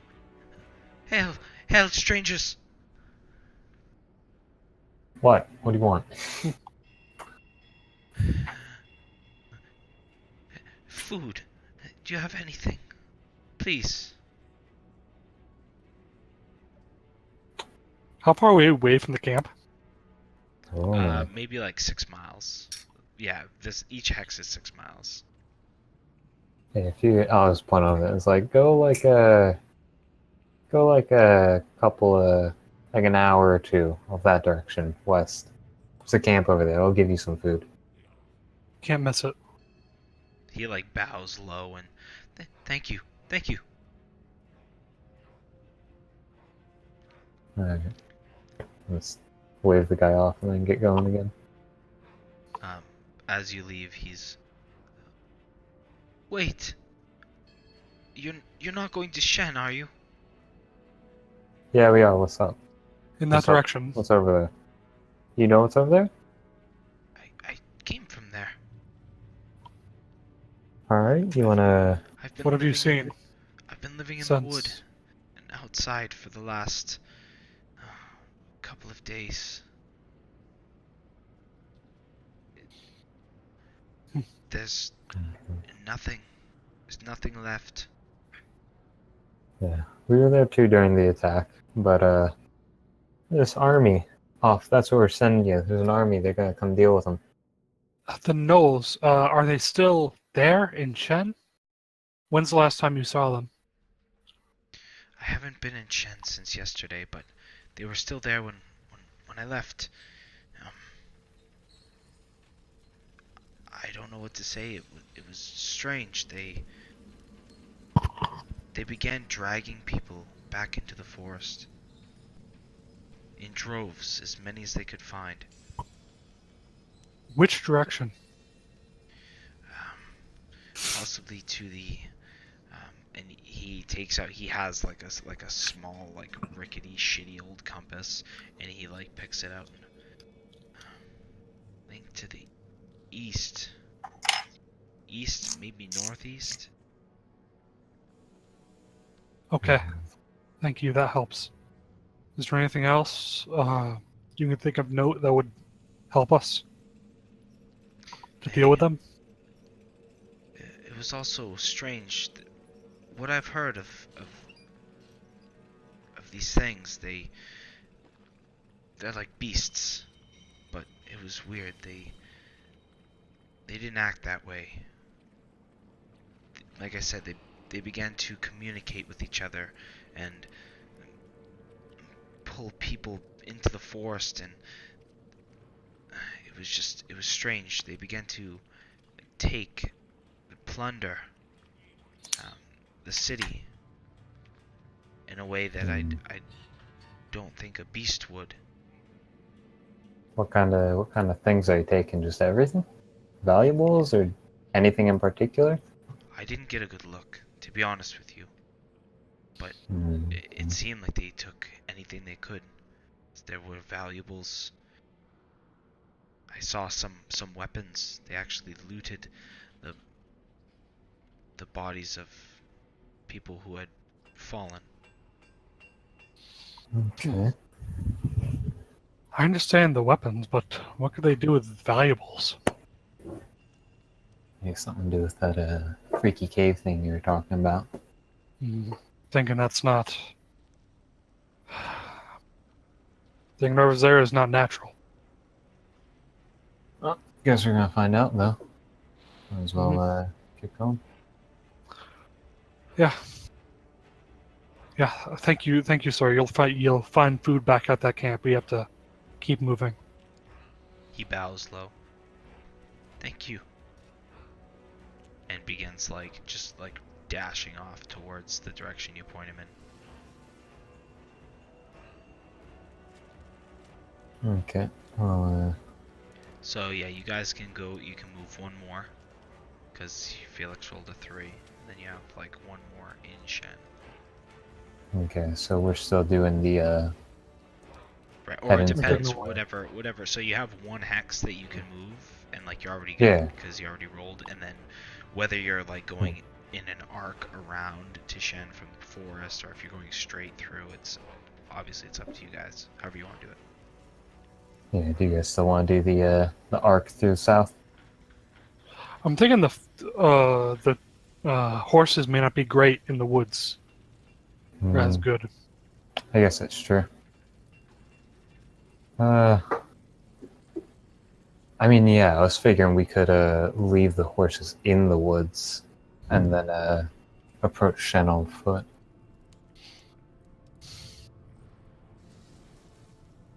I guess so. What about you, Kaladin? Bulgarian? What do you think? Sounds a good plan as any. Yeah, Forest? that works for me. Yeah, forest works. Okay. My specialty is killing things. So Alright. doesn't matter how I do it. Then, Get me there and I'll help. Then to there, and then into the forest. I guess I'll roll this one. Okay. All right. So as you make your way through to the forest, you edge closer and closer to the boundary of Shen. You can see it's still smoldering, But again, Mage armor. but again, peculiar is from what you can see so far. You do notice there are in fact gnolls.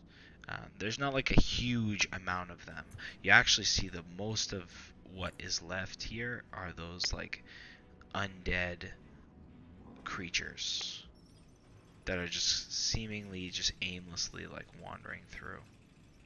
I'm gonna have Fluffy fly over invisible and take a look and tell me what she sees. Okay.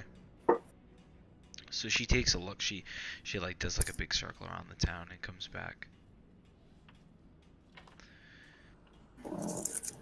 Hi, boss. There's it's in rough shape. There's How many enemy? I'd say about maybe a dozen or so. All right, not too bad. Any big things to worry about? No, there's not a soul. Okay. Alrighty. So I'll tell the guys there. Fluffy says there's about a dozen, maybe one or two more there. No big scary stuff. And so we should be able to sneak in and take it, or if you guys want to sit back here, we can sit back a few 100 feet and just pick them off. Who? Fluffy. My raven.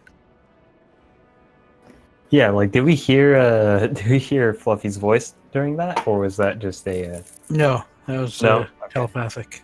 Okay, I'm just gonna. I pop Orbit on my shoulder. Like that? Just like giving both of you looks like. Yeah. Fluffy looks at your orbit and kind of shrugs and looks at me like, yeah, I don't know. Still Is he still invisible though. Oh no, Fluffy came visible when she came back to me. Just turned invisible. She's gonna basically what you guys see is my raven that's on my shoulder takes off, and after 3 swipes of her wings disappears, and then a few minutes later comes back, and just as she lands on my shoulder, she's visible again. Yeah, Caliban is super skeptical about all these bird talkings. I'm giving It's, weird interesting looks variant. to these two. Let's tell me how you did that variant of that. Visibility on a familiar. That's the way she is. Useful though. Okay, yeah. I guess. Okay. So not many in the town, you said? No, about a dozen, maybe. She says. Yeah. Okay. Nothing outside. Not that she's seen there. Okay. I guess we could. Yeah. If there's not many, I guess we can pop in, give the town a once over, and Clear it out. yeah, give it a one. Yeah, clear it out. Give it a once over, just seeing what all got taken. 12 now is 12 less to fight later. We should be quiet about this though. And if any of them get away, heading east, we should just book it back to the horses and get out. Yeah, that makes sense. But should be able to make some quick work of them, especially if we try and pick them off a bit one by one if they're not all bunched up. I can do that. I can do that range. I'm just gonna kind of pull my crossbow off. It's like I can handle them too. I think the 3 of us should be able to pick off things from a couple 100 feet away. Okay. Maybe not a couple 100 feet from me, but I mean I can get up close without them hearing me. Okay. All right. We'll say just because like how far apart they're spread out and how weak these things are, you guys just take care of it. Like there's not many, and you guys are like way outnumber them and everything, so it's not a problem. Cool. So you guys like go through and pretty much slaughter these undead creatures. It's about at this time then you guys would notice me throwing like bolts of energy at them.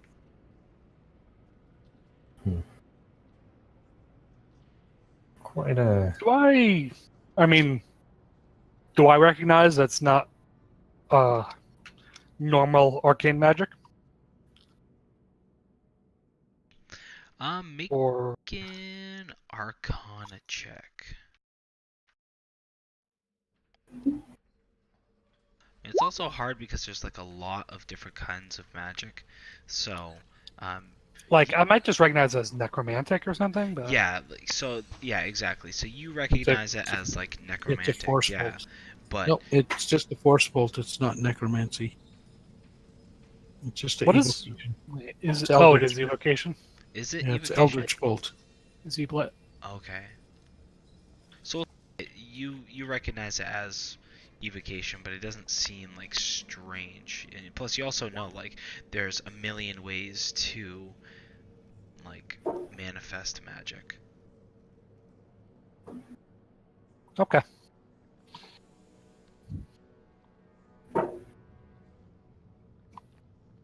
Okay, then I'm cool with it. Or I don't recognize it as anything super out of the ordinary yet. Yeah. And just so you know as well, Ed, Mm-hmm. that can get bumped up the damage. No, it doesn't bump up damage, but I get 2 blasts at level 5 and then 3 at 11. I put the whole Yeah, spell thing in the chat there. Yeah. you get more fires. Okay. So yeah, so that's a Wait, D10 plus my charisma and modifier there. Oh, do For you have some all reason, your? I thought Eldritch Jeez. Blasts did more damage. No, it No, just that's the firebolt does more damage as it goes up. Eldritch Blast, I just get 2 separate bolts, which is pretty good. And especially because he adds his charisma modifier to each of them. Oh, that's super exactly. And with the agonizing blast, I had the charisma, and with repelling blast, it basically I can blow them back 10 feet when I hit them. awesome. That's super cool. So yeah, so even more like reason that you would take these guys out no problem is they wouldn't even be able to get to you. Yeah. Oh, and I got spell sniper feet, so doubles the range of any of my attacks. Okay, so yeah, we got. Yeah, we're both 240 feet away. Yeah. You can do that. It's easy. Yeah, so as like you guys do make like a little bit of a racket, like slinging your spells and whatever, and some more of these undead creatures do work their way out of the forest, but it's not like a huge number of them. Again, it's still enough for this to be no problem, but there were like a few more that were in the surrounding forest area drawn to like the noise. So as you finish off the last of them, yeah, you're standing like in the middle of Shen. Oh, we've conquered the city. We should go back and conquer the big city.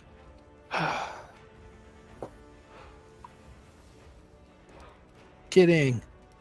I was gonna look around like a morose at the Mostly. destruction of the city.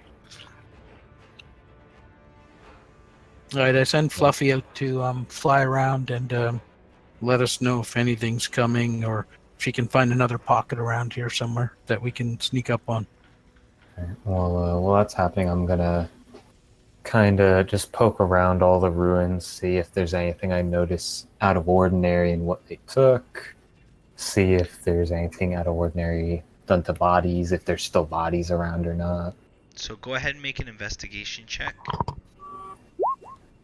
So straight up, there is not a dead body. There's not a live body. There are no bodies here at all. Well, I mean, except for the ones that you just made, but They're in the food pots. yeah. Okay. In terms of valuables, you see that they're pretty much all gone. Like any sort of like coin, gold, like any sort of like precious metals, like things are taken. You do actually because as you're picking through the ruins and taking time, like you do stumble across many things should you wish to take them.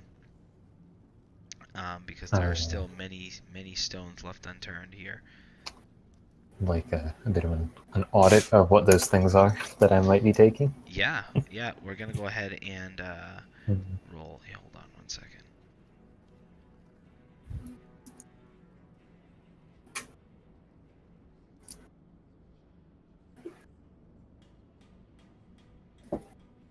Cool. All right.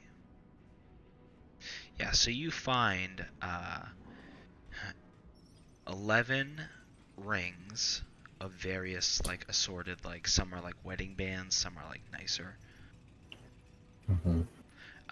You find one like opal that's like larger. It looks fair, and then you find 53 silver pieces and 33 gold pieces.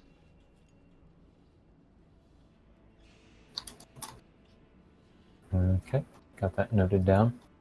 As well as you also find like 3 necklaces as well. I say necklaces, but they're pretty much just like one of them has a pendant on it, the other 2 are just chains. Just like simple silver chains. Do I see him doing this? Taking stuff? If he I does mean, I'm not being like subtle about it. Like I'm like bringing this to y'all's attention. It's like, hey, it's like a bunch of rings, got some necklaces. Look at all this money, opal. If one of you guys need that. Just gonna sigh and not for me. You know what? It'll be money to help us avenge and buy better equipment to avenge the town. Yeah, that's it. I mean, yeah, if you guys want some of this, I'll split it with y'all. I mean, sure, do you? I'm not taking a part. Okay. What about you? What about you, Bulgarian? Calvin, you want any of this? Dead can't use it, and it can be used to put some good stuff. Put to good work. Okay, Kaladin, you want in? I could take a couple of coins just to help for rations and stuff. And if we find anyone, maybe another old man that crosses our path, we can pass it along to him. Okay, well, Felix don't want any. Then 33 gold here. Split that up 11 each. Makes it nice and even. And then let's see how much we got here. Silver, 53 silver. That's it's like 17 each. About. All right. Minus, Close enough. yeah, it's about as close as it's gonna get. Then let's see what we got here. I mean, yeah, let's just hold on to these nexus and rings. We'll sell those off and then figure out the money for that later. But yeah, I'll just hold on to them, I guess. Alright, so at this point, it's also like pretty much the end of the traveling day. It's like around supper time. So the sun is beginning to crest over. Is there anything that you guys are wishing to do?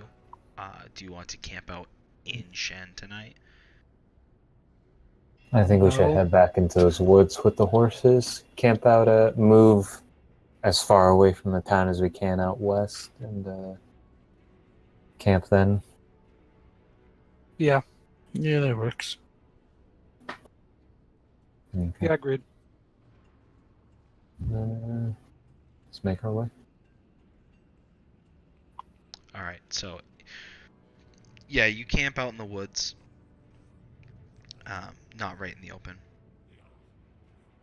So, yeah,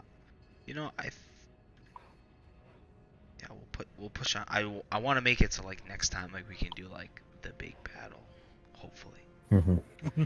So, yeah, you guys wake up uneventfully. Like wake up in the forest with the horses. You don't see any foul beings around, so you are good to do what you will with the day. Alrighty. Head back to the big camp. Yep, just start making our way back. So Yep. Let them know that they can come and take this town as a new base. right, and then yeah, move on. Are we rolling still? Right? Yep. Someone want to roll? Go for it. Take it. Okay. Right. And back up here.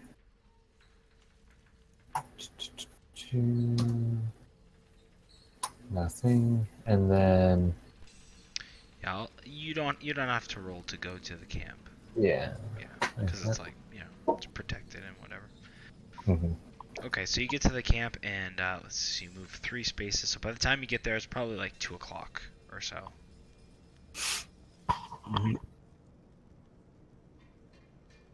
Yes, we'll go to the commander's tent and let them know minimal resistance at that town, and they're welcome to move into more comfortable quarters and biovac it.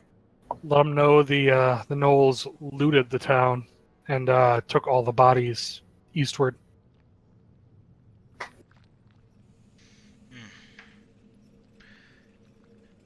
That's disturbing, to say the least. Yeah, I know. There was nothing. They're- They took all valuables. Yeah, well, whatever we could saw. Did you find No any bodies. No, no survivors, no dead people either.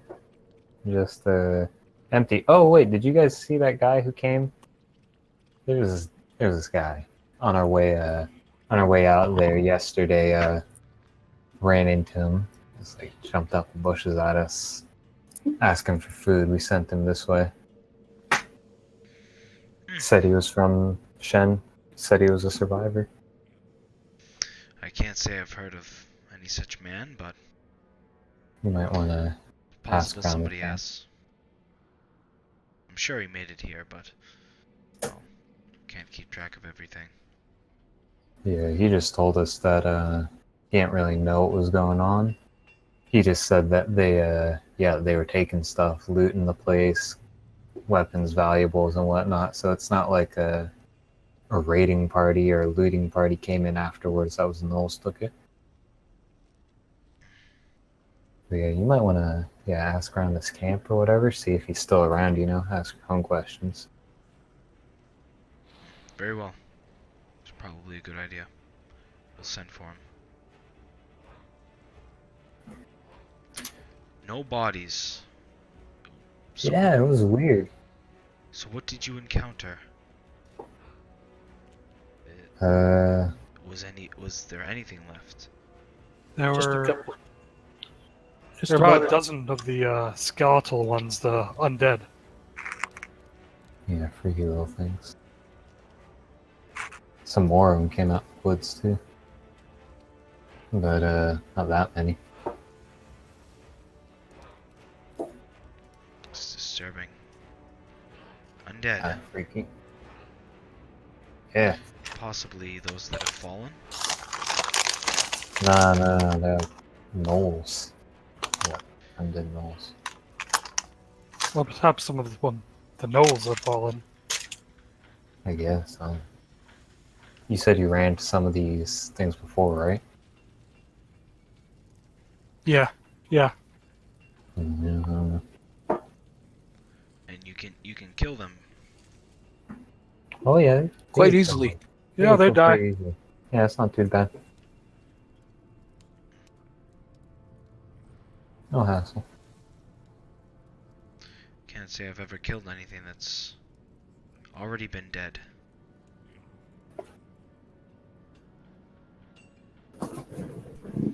Hmm. But understood. So the question is, do we take Shen as our forward base or not? Well, I think with this amount of people and having a guard, it should be more defensible than tents out on the plain here. Agreed. Yeah, and if You we're can- going to lead an ambush from their main encampment or assault their encampment, that would put us a little bit closer. Yeah. Well, also you've got enough manpower that you can start building a palisade or something around it as well. Yeah. If we did that, we'd have to, and we did that whole like baiting strategy. We'd have to lead them maybe a bit north around Shen, but don't seem like too much hassle. And that way, you can come in behind them a bit easier. Or lead them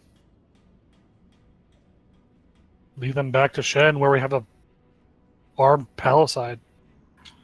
That too. Have a group of part of the army in the woods to cover their retreat. Okay.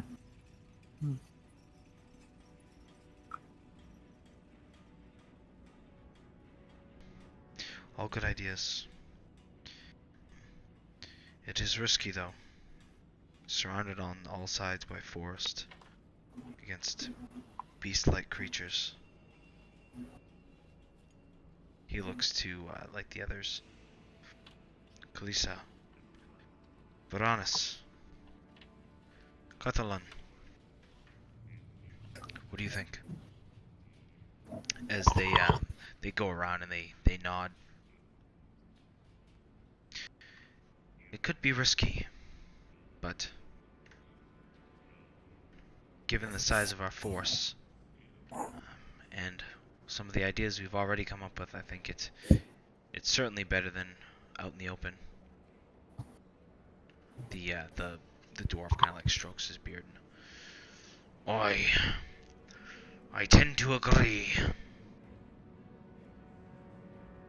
And the elven one just kind of like nods his head.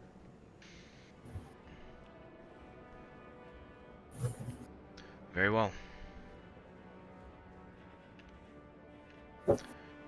So we will prepare to mobilize towards Shen, fortify it. Okay. And at that, like, he starts beginning to send like people to message out everybody.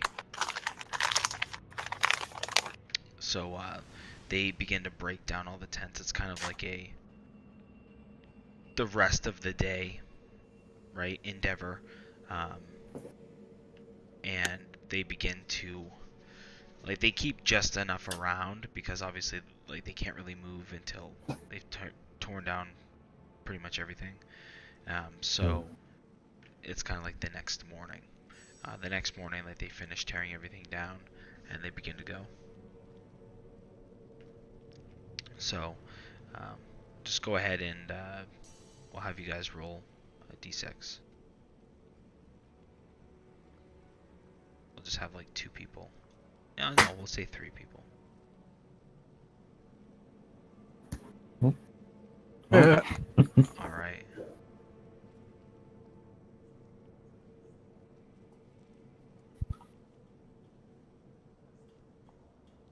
Oh. Okay.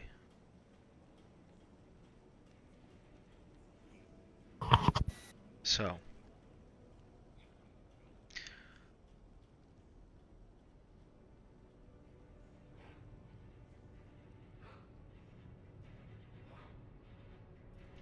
All right. So, you guys run into some more survivors from Shen.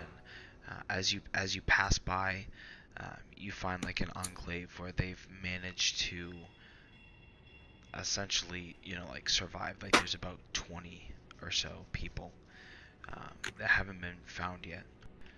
They get together with you and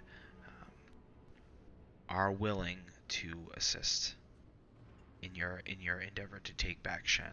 Most of these people are like capable, with the exception of like a couple of like weaker men, women, and children. Like there's like a couple that are older, and like a few kids, but like most of them are like able-bodied men willing to take up arms. And So, legs. More the merrier. So yeah, we had plenty of equipment, so So as the force arrives at Shen, you guys begin like to unpack everything. This couple of scouting parties like start to go out into the forest, just to make sure that everything is all good. And as you guys begin to settle in and fortify, you begin to hear the very familiar sounds of howls, just like that cacophony, a symphony of high and low pitched, like, they're like hyena people, so yeah, howls and screeches Yips and and things like that. Yeah. And the earth begins to shake ever so slightly as the sound begins to draw closer. And I think that's where we're gonna leave it. I smile. It's hunting time. The last 6 was ambush creature. Oh, damn. Does that mean we ambushed it or they ambushed us? Yes. What do you think? Yes. All right, guys. I'll see you next week. All right. Yeah, See good you stuff. next week, Unless guys. World War III Good. happens. In Yeah. which case, I'll take my laptop. All right, later, guys. Yep. See ya. Later. See you guys. Oh, before everybody Yep. jumps off Discord, you guys are all level 6. Nice. We're level Okay. 6 now. Well, the You other guys two are are all gone. level 6 So now. it's, Awesome. Oh damn! Anthony's like completely gone already. That's okay. We can message into Discord. Yeah, I didn't doubt it. He was super tired. Yeah, yawned a few times. I don't have to work for another 5 So hours. yeah, So I'll I'm put good. a message in the thing for him. Awesome. Hey, guys. See you next week. See ya. Now we're level 6. We can kick some more butt. Yeah. You're gonna need it. Now that I got fireballs. Wahaha. All right. Peace out, guys. All right, night, y'all.